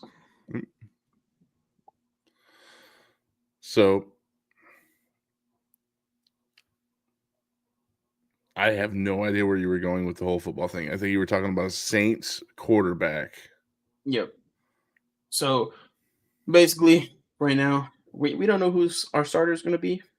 It's going to be between Tyler Chuck and Spencer Rattler, is what everyone is thinking. There's also Jake Haener, and they just signed another rookie quarterback. They're going to suck which this year. is Hunter Deckers. And their schedule was finally released. So week 1, they have a home opener against the Arizona Cardinals. They have not lost a home opener in several years. I think this could potentially be the year that they do, just because of all the uncertainty. But I mean, we will know a lot more when it gets to OTAs, the training gets going. Get to see some how the new offense is, because I mean it's going to be a completely new offense, new quarterback, new coach, new coaches. Like, it's just like a complete starting rebuild. fresh. You have no idea what's going to happen with this team. I will give you a slight benefit of the doubt. They might. There is a small chance that they all click together right off rip. There is. There is a greater chance that they will be better down the road, and they got to work up to it. And then there's back to another small chance that they just all fucking are trash. Dog water. I'm actually probably going to watch the Saints more this year than I have any other year, because now it's just like what it looks like to completely rebuild. Yo, Bobby with the follow. Appreciate you. Oh. Let's go, W follow. Grateful for the follows, clouds lifting like the smoke. Climbing up this ladder, each rung's a thank you note. Screen be popping, love spreading all around in this digital jungle where real friends are found. Appreciate you, Bobby, and thank you for welcoming me back.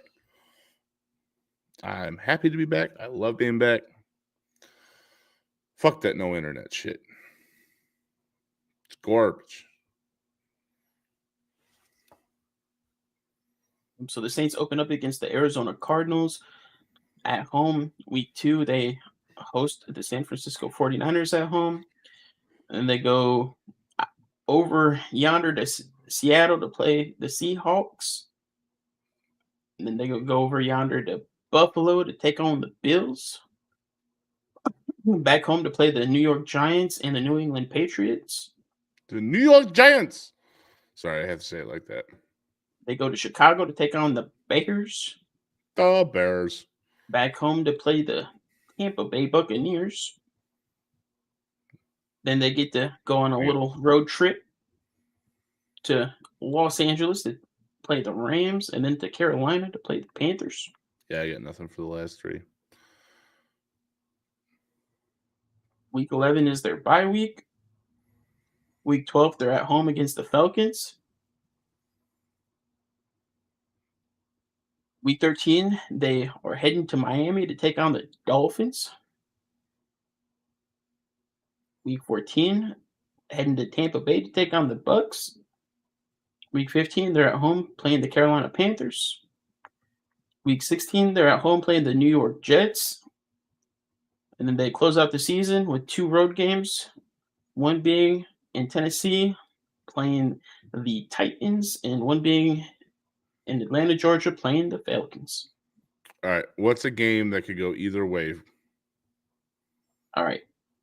So Because we know they're We're going to lose a gonna- lot. They're going to lose. They're going to lose a lot. so I think all right, I'm gonna start with the games I think they can win. I think the Giants, I think they beat the Giants. I think they can beat the Patriots, but the Patriots are gonna be a closer to 50-50 game. Okay. The Bears is gonna be a close game at this point. They're week 7, so even if they have a slow start, they should have at least something going on. That's going to be like a 50-50 game, maybe a 55-45 for the Bears. I think they lose to the Bucks. I don't know. I think they can beat the Bucks in one of the games because they do play twice. I think they can beat the Panthers at least once.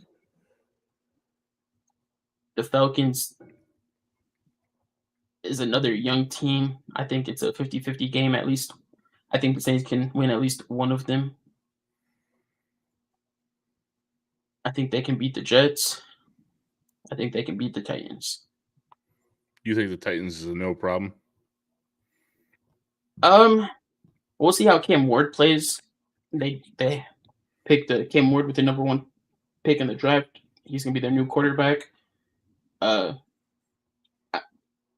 don't know. I think the Saints are the better team on paper, even with the quarterback situation. Okay. All right. Pick a number 1 through 18.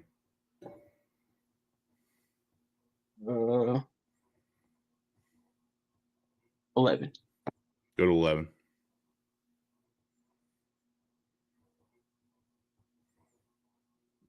Pick a number 1 through 18 without 11 in it. Jesus. 14. Now you're looking. Now you're looking. No, you're supposed to just close your eyes. Look, I'm gonna go to the very top. You already know all this shit anyway now. Like you literally just scanned it. Your freaking photographic memory. We're gonna All right. say 6. Okay, -2.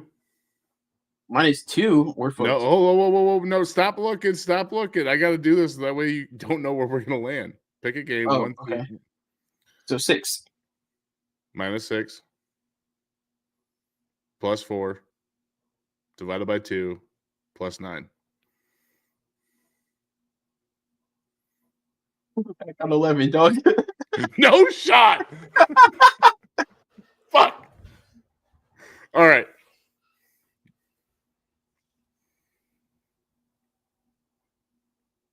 Pick a game or okay, what was that game that you were 50-50 on? How about that? Jesus, this is taking way too much effort to do what I'm trying to do right now. The Panthers. Wasn't it? Was the Panthers the first one? You said it was 50-50? Or was the Buccaneers?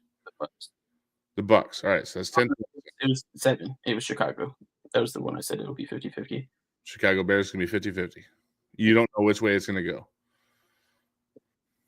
All right, take up or down, win or loss for your team. They win. Okay, I'm going to say loss. So if the Bears beat you, okay, tributes on you.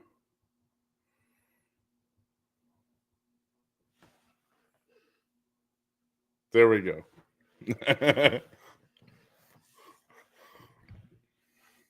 All right. For anybody that doesn't know, Tribute is a badass fucking golf course. So we basically just bet $80, I think, at this point. Yep, pretty much. Yeah. So let's go with the Bears. Who that, baby? Gotta make it interesting. When you said -6 -2, it was gonna be the Buffalo Bills. And I was like, oh, hell no.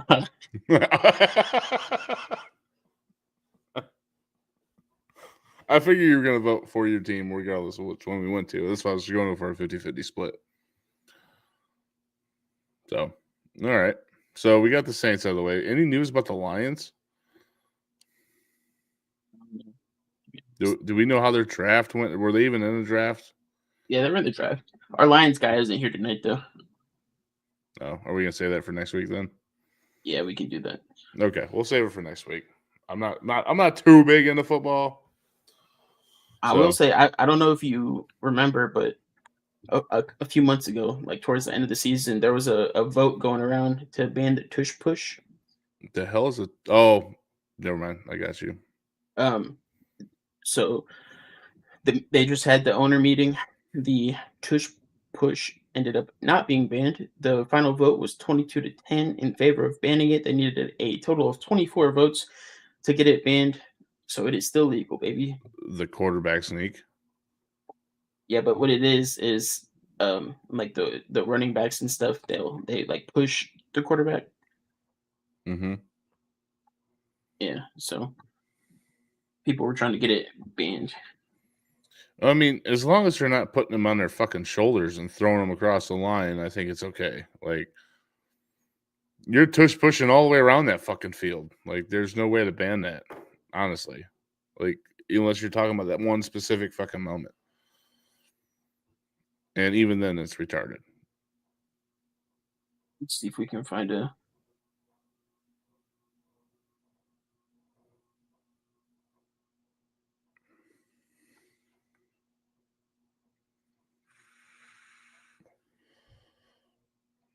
I don't think we're gonna be able to find an example. I mean, I know what you're talking about. But that entire sport is body on body. Oh yeah, the absolutely. entire time.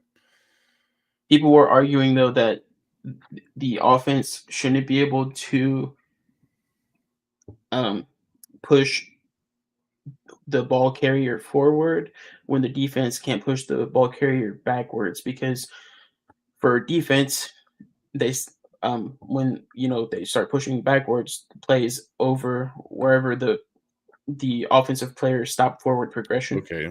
Yeah, I disagree with that. I think if a defender grabs a hold of that quarterback and takes him back 15 yards, it should go back 15 yards. So that was the argument. Okay. So yeah, I would be if my vote mattered, I would be in the vote for abolishing that defensive rule and letting them tush push all day long.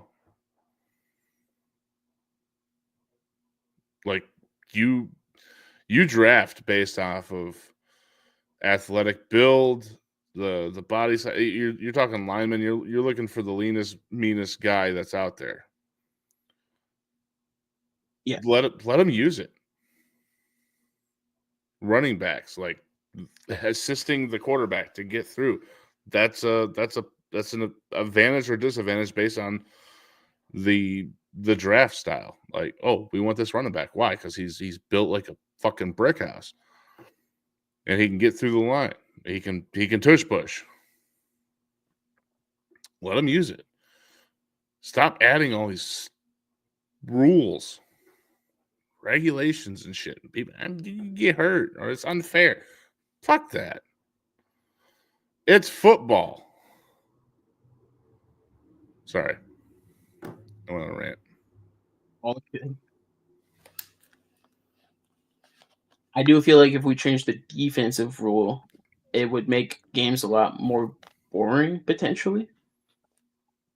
How? Because say you're a wide receiver, you catch the ball at the first down marker, it's 3rd and 7. You get hit, you end up going backwards 5 yards, so now it's 4th and 5. So now it's punt. Same thing happens in the next drive. Now it's punt. So you're going to get a lot less. A lot more offense. turnovers. You're going to get a lot more 3 and outs. Yeah, the game's going to go back. Like, you're not going to get as far down the field, but at the end of the day, like, when did the rule for the defensive go into play? It's always been a rule. That's stupid. They stop at forward momentum to keep the pace of play, and I believe for player safety as well.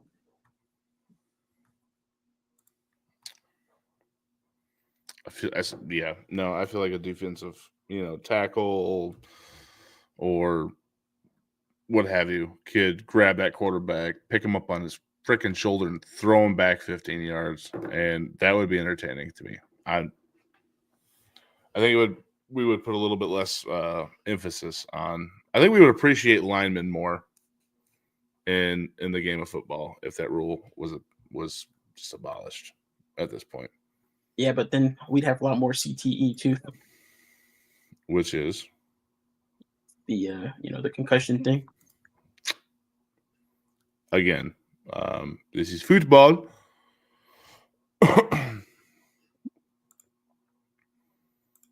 Get over it.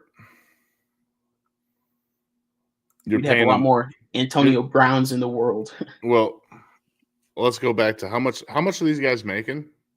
Oh, millions. Absolutely. Right. So, like, if you want to participate in this, know that this is a risk.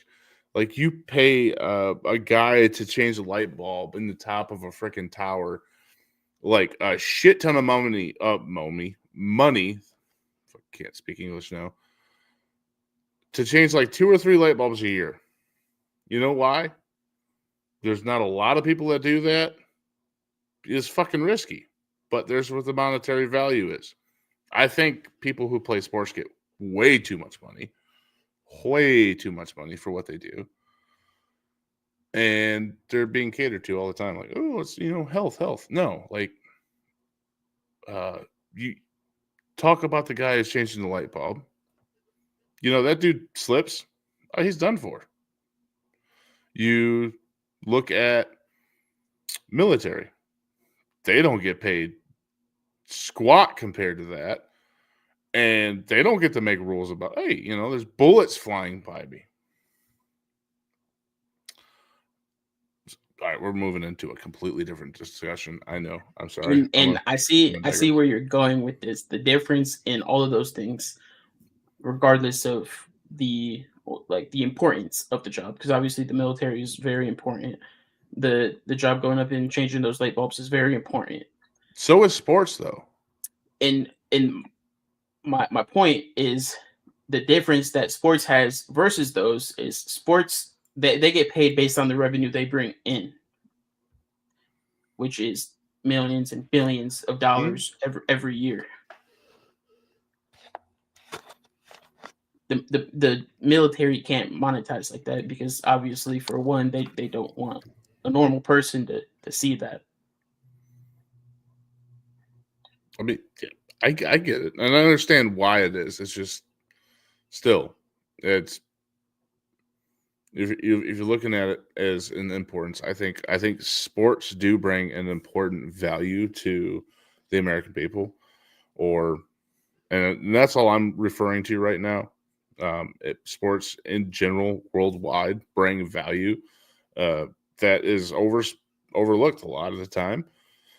Conversations, friendships, a way to let loose, like mental wellness. A lot of that boils down to the sports. People like to watch sports. That's their downtime. But when you look at all these rules that are coming into place about keeping people healthy, like, go back like 100 years. Those guys playing sports 100 years ago, like people rolling up to play baseball, they didn't have helmets. Like, they were in it for the freaking game. Baseball to the head be damned, but also they knew better at that. That was, don't get hit in the head. You see a ball coming to you, drop. Don't be a dumbass. I just think that the whole sports thing, like, everybody's gotten a lot weaker, and it's like more rules and regulations to keep everybody healthy and safe and all that jazz. When you can boil it down to, like, you want to make this money, then deal with it. Devil's advocate to two things you just said. Okay. 100 years ago, if you take an athlete from 100 years ago and put them against an athlete today, the athlete today is going to walk all over them because as athletes have evolved over time. 100%, 1000%. I think physical being, wellness, all that jazz, the hardiness. No, I completely disagree with you when it comes to that. 1000%, brother. There's so much more technology in the sports world nowadays. Athletes are faster, stronger. It's proven. I mean, you can research it if you want to. No, I mean that's not going to happen. But it did. It's proven. Yeah, but that okay, and then that dude now, like, okay, so we're gonna say, pit him up against somebody with no pads, like that quarterback, somebody or that lineman or whatever, you know, is like, oh no, I don't want to do it because I got no pads. And like, they're gonna be little bitches about everything. But most players aren't like that. That's the commissions and the Oh no, all they're not like that because you know they have something to fall back on right now. Back in the day, they were hardy motherfuckers. they aren't now. No, they're not because they're safeguarded in every single way. We like the same aspect you look at, like the kids being sheltered, is the same aspect you can look at like these athletes nowadays with all this equipment and all these safeguards and all these rules. They can't do this, they can't do that because they're feared of getting hurt. Like they may be faster, they may be stronger, but I think that fear level, that badassery level, and I'm speaking up for lack of a better term, but people back in the day, yeah, they wouldn't think twice about it. People today, like, yeah, they would think twice about it, even though they're faster and stronger. They're gonna have a hitch in their giddy up. But you realize why it's like that now, right? Because they're little bitches. It has nothing to do with the players. It has to do with the management of the leagues and the corporations because of this right here. Because if it were still as rough as it used to be and there wasn't the same protection, they would get these star players coming out of college or high school or whatever with all the national attention coming out and having a chance of, you know, having a season-ending injury in the first season that they play in the NFL. And then that revenue is going to shoot way down. I mean, we're talking about old versus new, who's going to win. I understand why it is the way it is today. Like, it's the same reason, like, you can't go out there and, you know, take a belt to a child anymore. You know, there's pros and cons to everything, but it's, I don't know. Like I said, they just raised and participated more hardier and stronger. I especially mentally back in the day. All right, so let's change this discussion from football necessarily and go to like boxing or MMA. Do you think it's the same for those? I think there's a lot less rules and regulations when it comes to the whole MMA thing compared to like football or baseball. I think with, like you were saying, newer technology and knowledge of how the body works and everything without those rules and regulations. And no, I would have to say that would have to reside to like football only, because MMA, UFC, all that jazz, I think there's a lot less regulations. And honestly, you're just beating up on some fools. So that's just throwing it all out there. I think, in my opinion, the one sport that has changed significantly, and I think the viewership speaks for it, is the NBA. If you want to talk about a sport that has gotten soft, it's the NBA. The NFL has definitely basketball, right? But if you look at basketball from like the 80s and 90s, and then look at basketball from the 2010s, 2020s, it completely different. I haven't followed basketball too much lately, or even at all my entire life, other than when I played it in high school. And I'd always see basketball as an aggressive sport, but it wasn't like really that much of a physical sport like I would look at as far as like football goes.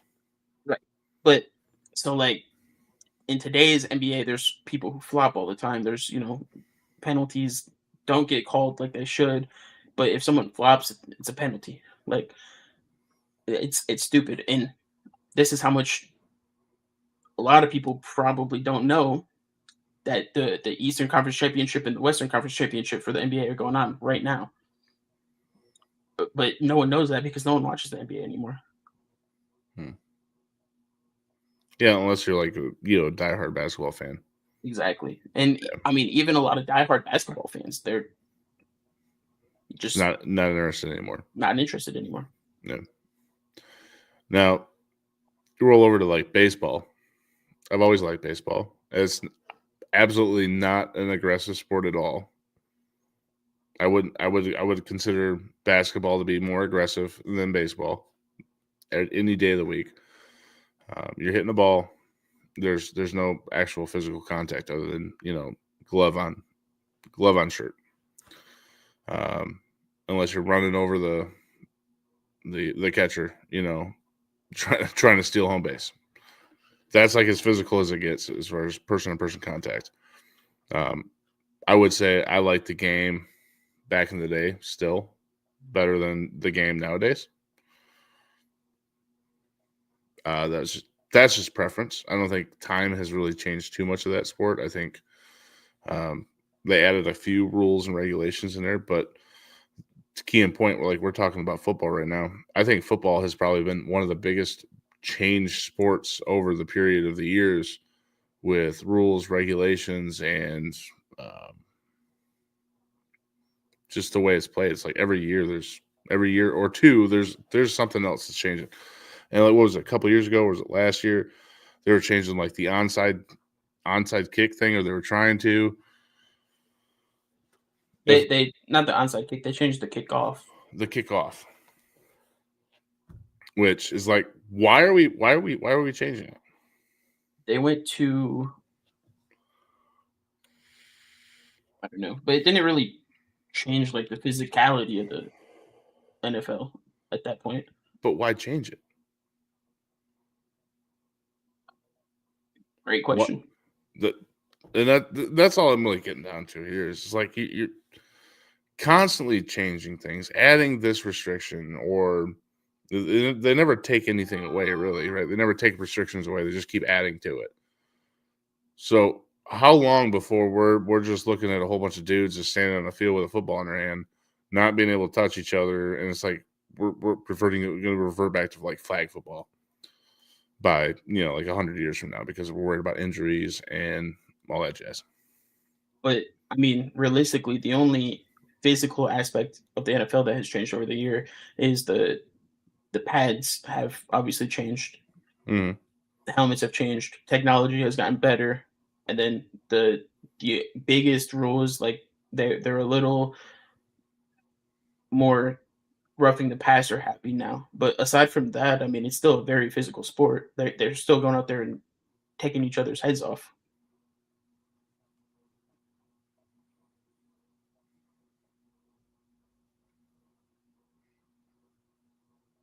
Yeah, I wasn't referring just solely to the physicality of it.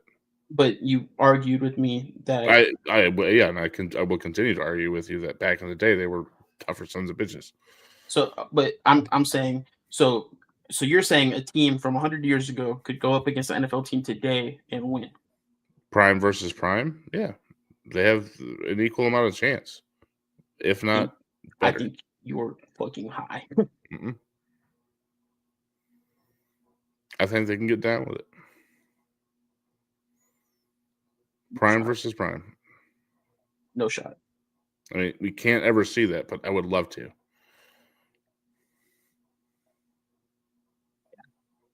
No shot, brother. Not a team from 1925. Mm-hmm. It could be the all Madden, like, or the all the NFL whatever Pro Bowl team, not beating a team from today. Mm-hmm. I think it could happen. No shot. Yep. Technology and science and all that stuff, that what goes into this game is heart. And I think players from back in the day had more heart about this game than players do today. They're more worried about other bullshit. You're looking When it comes to NFL, no, they're all in it for the money. They're all in it for the fame, the drugs, and all that jazz. There's a select few that's in it for the drugs. game. I'll get it. Yeah, the yeah, you know what I'm talking about. Like they want to be high on life. They want to get to that point. They might start a football journey, but I don't know. I just don't see a lot of those people that are like just that goodwill people. Like I want to play football, and that's what you had way back in the day. I want to play football. But you still have that all the time today. Mm-hmm. Not to the quality of back in the day. How do you know? Because I know people back in the day. Don't know That people percentage changes. When's the last time you actually paid attention to a full football season? I really haven't. But I hear it more and more nowadays that, it's just like, well, football's not the same as it was back in the day. They don't care about the game as much. That's why I only ever watch college football. Right, but that's not the players. So you're coming at the players. That's not them. Yeah, I'm talking about the players. That's the NFL and the corporations and all of that care less. They care about this. The players want to go out there and play. Obviously, getting paid is a benefit of going out there and playing, but yeah, I'll disagree with you. But I have really no backup for argument. So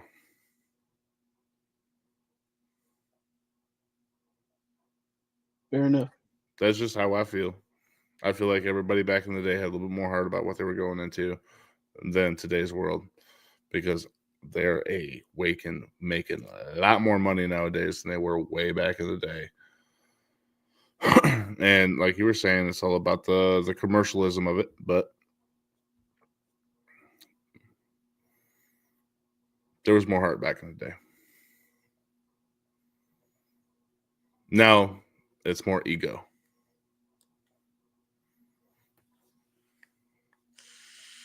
I'm sure there was a lot of ego in the game back then too, though. I'm just talking about ratio.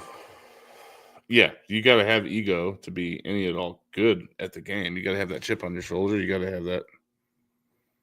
But when you're playing, like I said, college level, you're not getting paid where you're not supposed to be getting paid. I'm a firm believer in that. They get paid now. Yes, I'm a firm believer in them not being, being able to get paid. I like that. Now that they're getting paid, it's kind of starting to wash out on me too. You put money to it, it's a little less entertaining for me to watch. But see, I feel like I'm happy they're getting paid now, because that was kind of unfair to them, in my opinion, because the NCAA was rolling in bank. These universities were rolling in bank. And I mean, some of them get, full ride scholarships and things like that.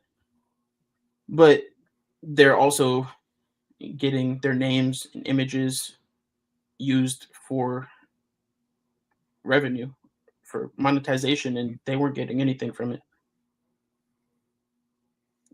They're not getting paid like NFL players by any means, but they're at least getting something now. Now that changes the dynamic to the game.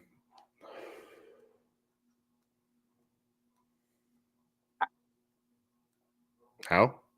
Yeah. Because guys are getting paid. People act differently when you get money. People do things differently when they get money. Especially good chunks of change. Money changes people. But it could also bring the level of college football up, because now you don't have a full-time student that's also playing football, trying to work a part-time job to make it by.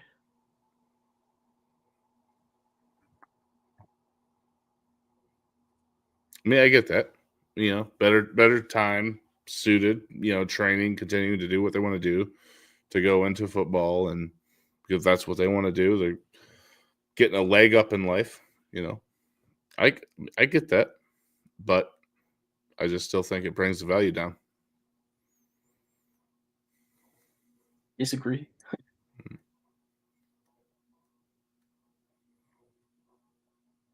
Yeah, it's just like I said, money changes people.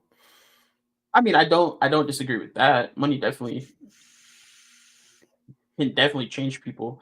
I think the amount of money definitely matters, though.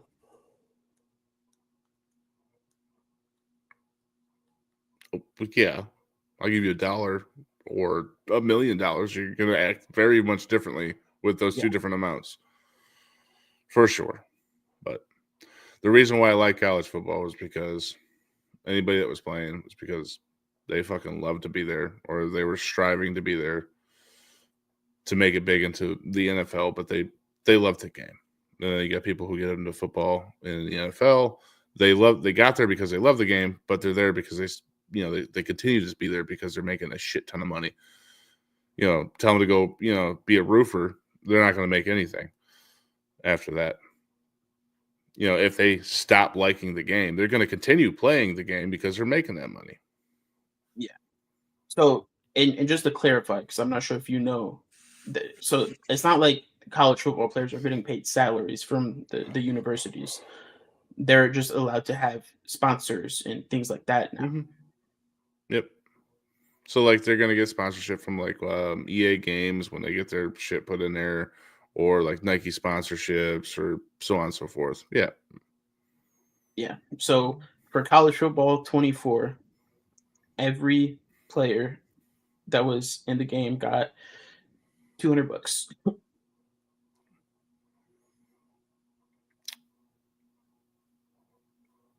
I think it's more It's not with all the sponsorships and everything. well. Now, But I'm saying for the game specifically. Yeah, but if you lock that out, if you lock it out, and don't let them collect any of that money until after they graduate from college, I'd be happier. But again, that's just little old me who probably not going to watch but 3 games a year anyway. So, all right. So just to give you an idea on how much money they are making, the average college football player and their annual income based on their NIL. Oh, you can't go off average. What do you mean? You're talking about an entire line, because nobody gives a shit about the linemen, which is sad. But nobody gives a shit about the linemen. You're talking about like quarterbacks. Like, what's the average quarterback that, not even the average quarterback, but what's the quarterbacks making? Like, didn't somebody weren't they allowed to give them money? Yeah. Yeah. So, like, what was that deal that I heard about last year about a quarterback from Ohio State? Or was it the year before? But either way, it was like an insane amount of money. You might be thinking of the quarterback from Michigan. Or that one.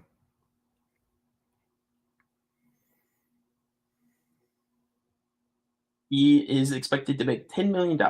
Okay, so that's the shit I'm talking about right now. But that's like the minority.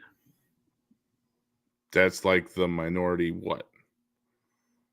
Not there's a very, very, very select few players in college football that are going to be making that kind of money. That's what I'm saying. Like, that's the shit I'm talking about. Like, if they're using an NCAA and you get a couple $100 for it, or you get your share due, like, that's one thing. Still, like locking out any proceeds you're going to make through college football, and then you're able to get that after you graduate, I think would be like a good fucking thing. Like, savings account, something to look forward to. But like, if the dude's not like, oh, hey, I'm already addicted to the money and that's why I'm going to stay in this game. Like, I want you to stay in the game because you like to play football, because it shows. It's entertaining to watch somebody do what they love to do and not do it because they love money. But when it comes down to it, you're looking at that minority that's you said $10 million If he plays all 4 years, he can make up to $10 million. So $2.5 million a year averaged out at 4 years. Yep. That's fucking ridiculous.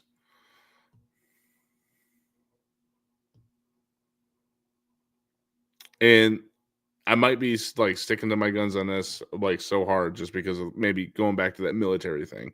Like jobs that are, you know, like even like teachers and like people who have to put up with a lot of shit. You know, this guy's doing something he absolutely loves to do. And he's playing a game. And the game serves a lot of purpose to life, like I discussed earlier. But at the end of the day, it's just a game. And when other career choices out there that actually making a really big ass difference, I'm making squat. So I'm just salty about that. I hear you.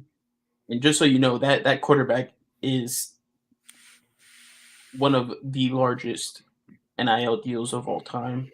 Which then It's only been, I think, I would say it's only been going on for a short time. So give it a couple of years, and it's gonna be fucking $50 million to this one kid that they think can throw a ball.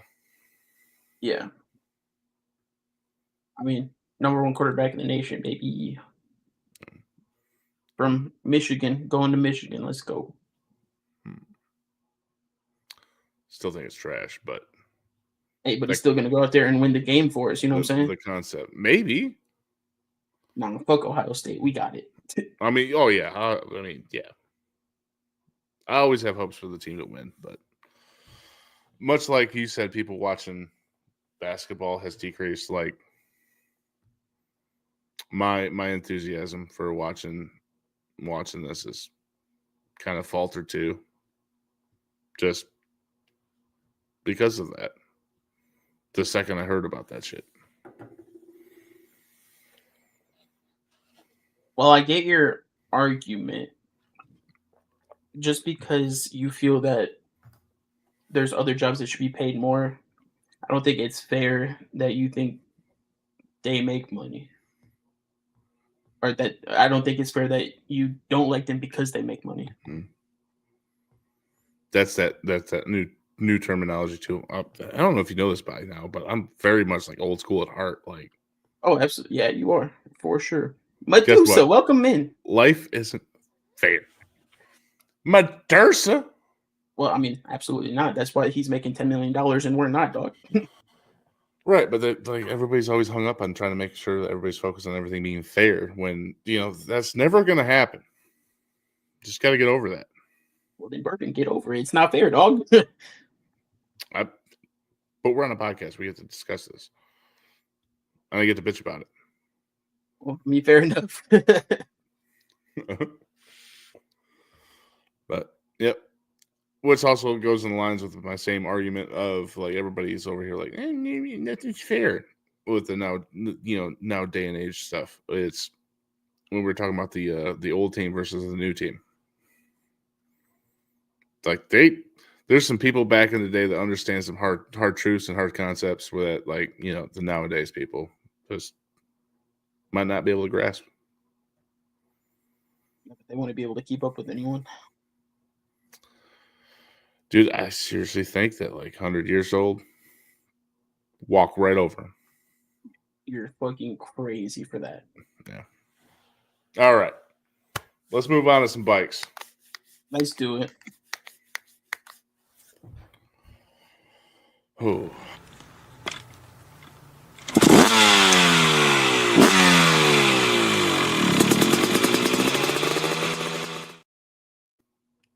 And also appreciate the lurk, Medusa. Sorry for the old headache. Hope you feel better. Absolutely. Hope you're feeling better as soon as possible. Kick that headache's ass. All right, what we got for bikes? We got too much, right? Oh yeah, we got like about an hour's worth. Hours. I would say the last race was last weekend, right? 2 weekends ago. 2 weekends ago, and then we're gonna be moving on to motocross. Motocross time, baby. Right. See if they got a map out yet. This is when we can take the roof off the building and actually do what dirt bikes are supposed to do and race around outdoors. Oh no, brother, there is no building. That's what I'm talking about. Yeah, Like a there's dirt nothing to bike in a take. shelter is like, I don't know. It's like taking a shower with socks on. Just disgusting. See if they have.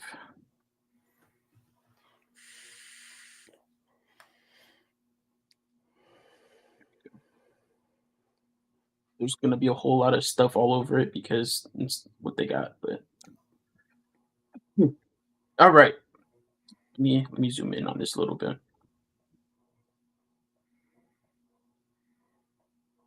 So this is the track right here. Hmm.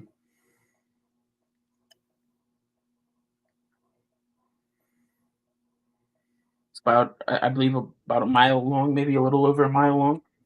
Okay.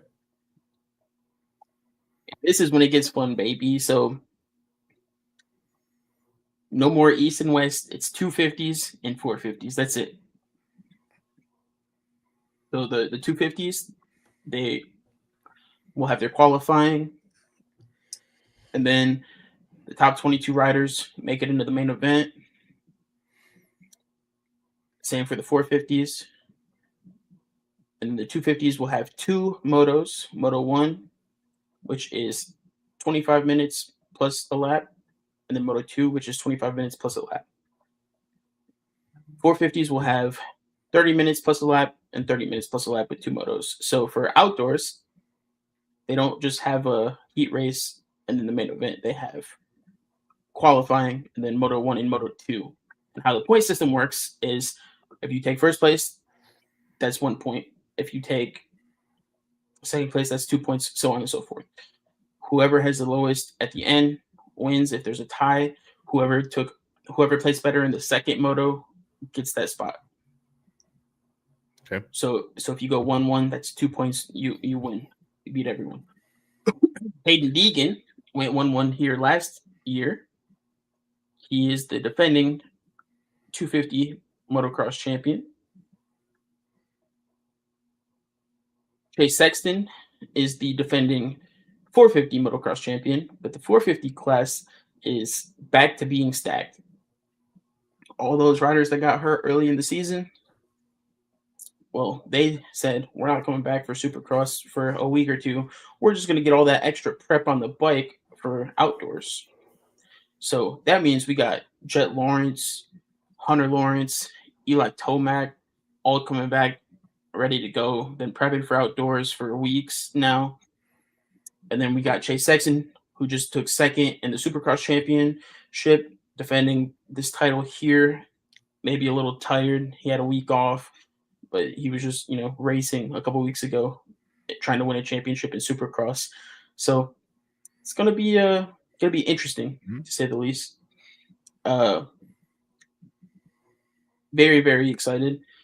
RJ Hampshire from the 250s, he's moving up to 450s for motocross. He will be out there with the 450s.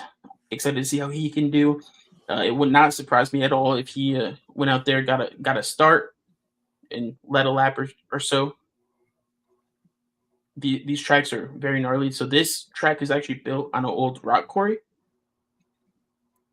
Okay. So the ruts, and it's in California, hard packed dirt. Ruts get real deep. And once in a while, you'll be going around a curve, get your tire in a rut, and there'll be a softball or volleyball-sized rock that unburied itself. So you don't have anywhere to go but over it. Outdoors is built. It's different. Mm-hmm. Should be very entertaining to watch. Hopefully when we do get to covering the first race, we get some highlights we can show everybody. Yeah, we should definitely be able to do that. All right, let's go this real quick.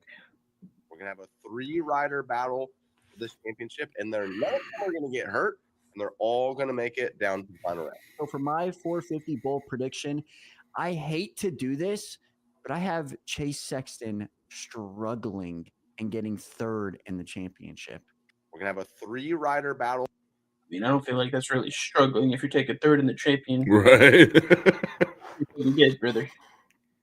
Especially with the class that's as stacked as the 450s are. Yeah, because you get everybody back healthy, and they're all potential winners. And then this is some Deegan prep out there having a lot of fun on the bike.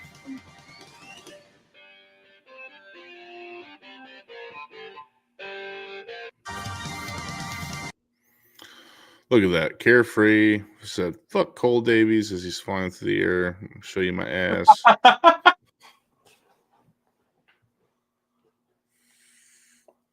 Then this is the point standings from last year.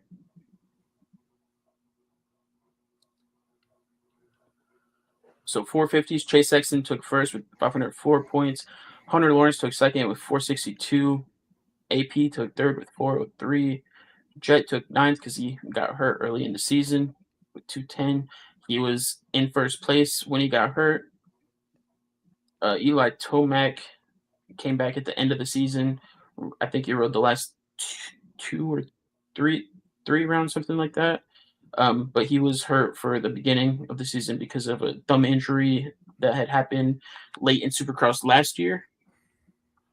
So Eli Tomac is a 4-time motocross champion.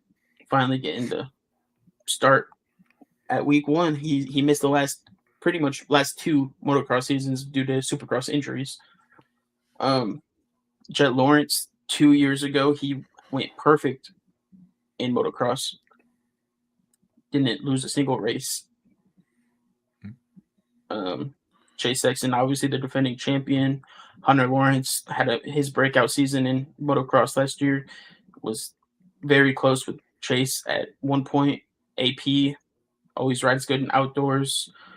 Yeah, it's gonna be good. Where's my KTM rider? Right here, first place, baby. Let's go. Oh yeah, Chase has got it. He might be leaving KTM. Fuck that guy. At the end of the season. And there's talks that Eli Tomac might end up on KTM in 2026. Nope. And then 250s, Aiden Deegan, first place. He had a crazy motocross season last season. So let's see.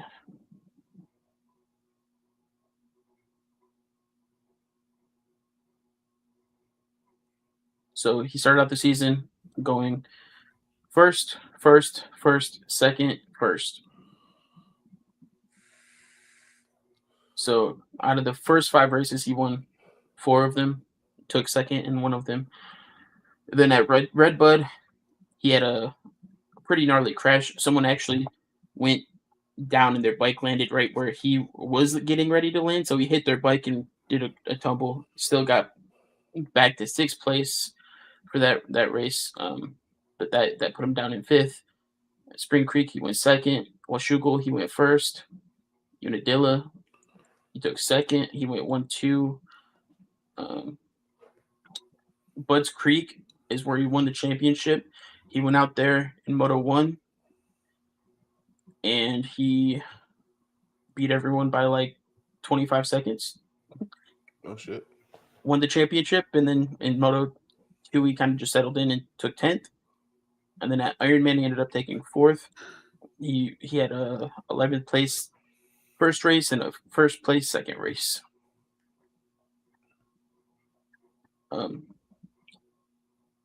So Hayden's riding style works a lot better outdoors compared to indoors because he's more of Bourbon's type of people. He doesn't give a fuck. He just gets out there and lets the heart and determination. He's gritty, full sends when he has to. A lot of riders won't ride as aggressive as he does. And by aggressive, I don't necessarily mean, the whole Cole thing. I mean, like he's sending jumps that the other riders are like, no shot. that grittiness is definitely his best friend in outdoors, but it can also go against him. It's he rides risky, but it works out for him. He's good. And I just want to be clear on this. Just because I don't like the kid doesn't mean I don't respect the kid. If that makes sense. Obviously, I love him. Huge. Yep. I know your desk like raises 6 inches every single time. Gotta stay in to clean up later on the one spot, if you know what I'm talking about.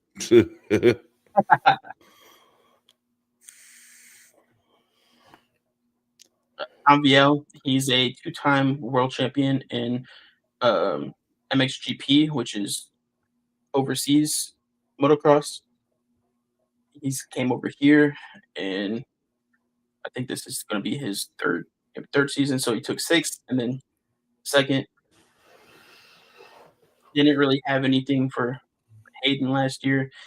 Levi was probably Hayden's biggest threat, even though he took 3rd.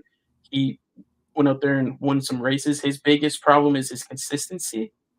He'll go out there one week and look like he's, one of the fastest on the tracks, and then he'll go out there the next week and all of a sudden he's riding both. Chance Hymas also did really well last year. He did get injured. He missed a few rounds, but he was giving Hayden some problems a little bit. Ty Mastropool got a win last season, and then he kind of just completely fell off. Joe Shimoda was riding well. He got hurt. But I think Hayden is definitely the favorite to win. I'm very excited for this weekend. And I get to watch these races because I'm pretty sure before the podcast. Actually, I'm not sure about this one because it's in Cali. 4 p.m. Let's go. They gotta be daytime races because they're outdoors, baby. Yeah. Is that Eastern Standard, or is that going to be 8 o'clock or 7 o'clock at night? No, it's EST. Okay.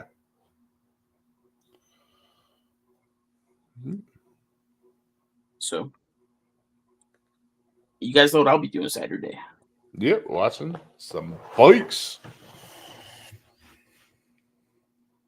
And then golfing. Mm-hmm. Sunday or Monday, to be determined. All right. Well, I'm looking forward to it. Might try to catch a race. Good. Well, you're waiting on a cut, you know what I mean? Yep. Depends on where I'm at that day.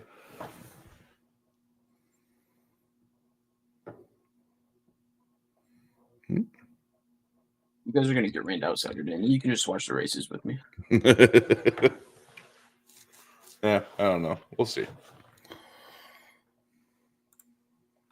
So 15-20% chance you guys are probably good. Yeah. Let's see if the buckets are down. If I'm watching the dump trailer, then I'll get some quality time to myself in the car. There you go. Tough job. You have to keep your phone plugged in though, so I can be in a call with you, and then I can be like, all right, so look, this is what's happening. Yep, we'll just I'll have it on comms. You're gonna be able to practice your broadcasting.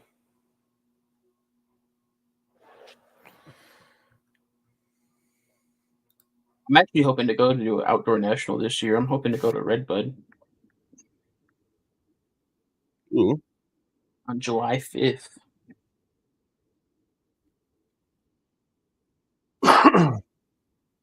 Where's that at? It is in Buchan, Michigan.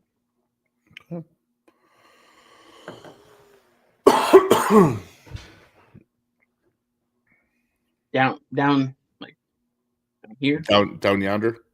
Yep. Yep.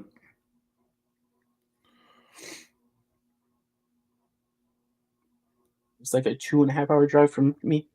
Mhm. Pretty much straight south. Should be a little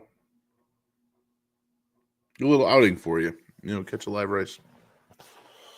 I've been to a few Supercross races. I've never been to an outdoors race though. Wanna get that knocked off the list.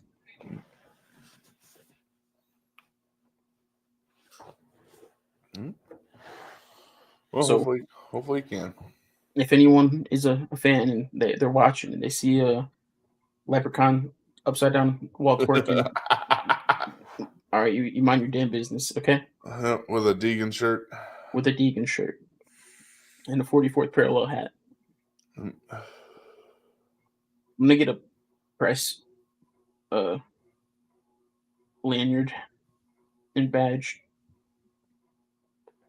and then I'm gonna go and ask questions at the press conference. Yeah, my name is Goody from the 44th Parallel Podcast. Yep, that's how you gotta do it. So you gotta roll it out. Well, we got any other topics to cover tonight, buddy? That will be it, brother. All right. I have a suggestion for tonight's raid. Yeah. I do.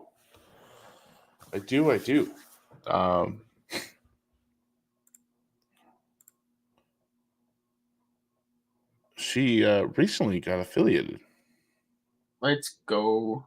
and I would more than be happy. Show her some love with some beautiful folks, because that's a special moment. It is. It truly is. And remember how I felt when I got affiliated? Oh yeah. So, you know who I'm talking about? Yes, sir. Okay, we're on the same page. For everybody that was hanging out with us tonight, watching us banter, nonsense back and forth, and truly appreciate you sticking around for our opinions. Yep, got to hear Bourbon's crazy takes. Well, yeah, I mean, Goody's crazier takes. Come on. But I love every single one of you. So big. Thank you guys so much big. for coming in here. Regardless if you're watching, listening, disagreeing, agreeing, lurking, brushing your teeth and going to sleep. We appreciate every single one of you. And I hope everybody has a fantastic rest of their home day. Yeah. Because it is Let's go, baby. 10:30 our time. It's time to go catch a wink or two and get back to the grind for Thursday. For you Yes, late sir. night folks, we're going to be rating out to Winkle Wolf 94. recently affiliated, brand new to streaming. Well, not new to the concept by any means, but finally got her own page going. Let's go. Let's go show her Let's some love. go. Much love, guys, and we will catch you guys later. Peace.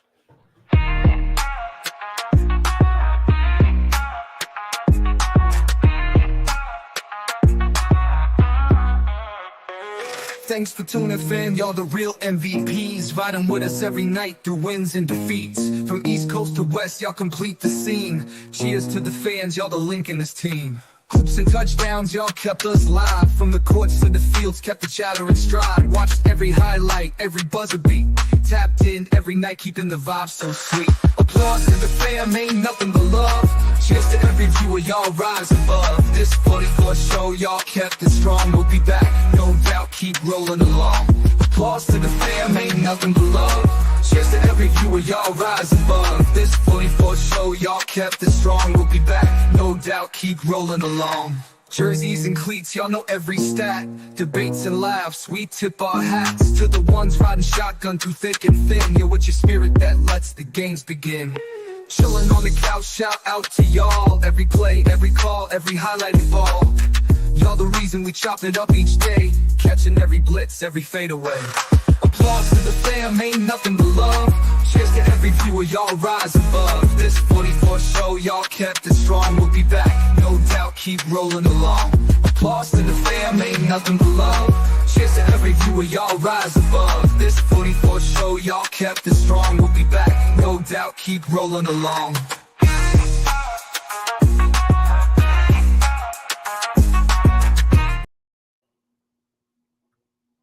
Damn.